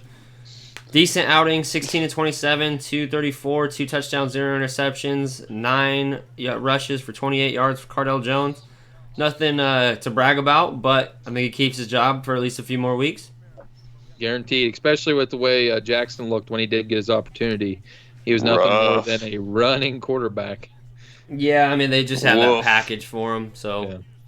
Even when he did have the ball, he wasn't running. He just was uncommittal about his decisions, which is just not a trait you want behind him. Yeah. So. All right. Well, this has been the first Game Time Talk of XFL. We'll try to do these at least once a week for all 4 or 5 of you who tuned in. We appreciate it. Any last words, gentlemen? Where can they find you on Twitter? You can find me at Preacher Boy Roy on Twitter. Make sure to check out Blitzalytics for all the scouting needs. Most of all your XFL needs. David Connors, the director of XFL, he's done a great job. So this was fun, guys. I appreciate that. I'm catching up. Unfortunately, life got real for me for last month, and I appreciate the team pulling me back together to help me get caught back up. I couldn't do it without you guys. But once again, come at Blitzalytics. We just brought in a slew of talented writers to help cover the XFL. Check them out. Joe Couch just released a DC Defenders article for all you DC fans out there. That's really good. Of course, I put out a preview sheet this morning. See how that works out. Definitely check out all our XFL content. Come to Blitzalytics for all your XFL content needs. There's a lot of bogus out there on the online. I spent this past week immersing myself in XFL content, and there's just so much contradiction out there. So we're going to try to really vet through the facts and figure out what is real and what isn't, and try to really narrow that down for readers and stuff like that. You can follow me at DC on Blitz. Hey, make sure to check out on Tuesdays. We're going to be filming our next episode of the XFL Files, right, David? Yeah, definitely. So give that a Lamar. Maybe we'll try to get Lamar on and I'll talk about his nearly perfect prediction. Yeah, it was impressive. This has been a great episode of Game Time Talk. Again, I appreciate you guys having me on. We will be dropping scouting reports here in the next couple weeks. We've got all this XFL content, and like these boys said, we are going to be the official hub of all quality XFL content. As you can see, there is conflicting reports and conflicting data everywhere, and so we will be bringing you the most accurate, the most current, most up-to-date XFL news. And if you are interested in covering the XFL, please reach out at blitzalytics.com/sign-up or email us at support@blitzalytics.com and get started today. Again, appreciate you guys tuning in. Follow me at Jack Bourgeois, JackBourshwa. Blitz out. Fair to each other.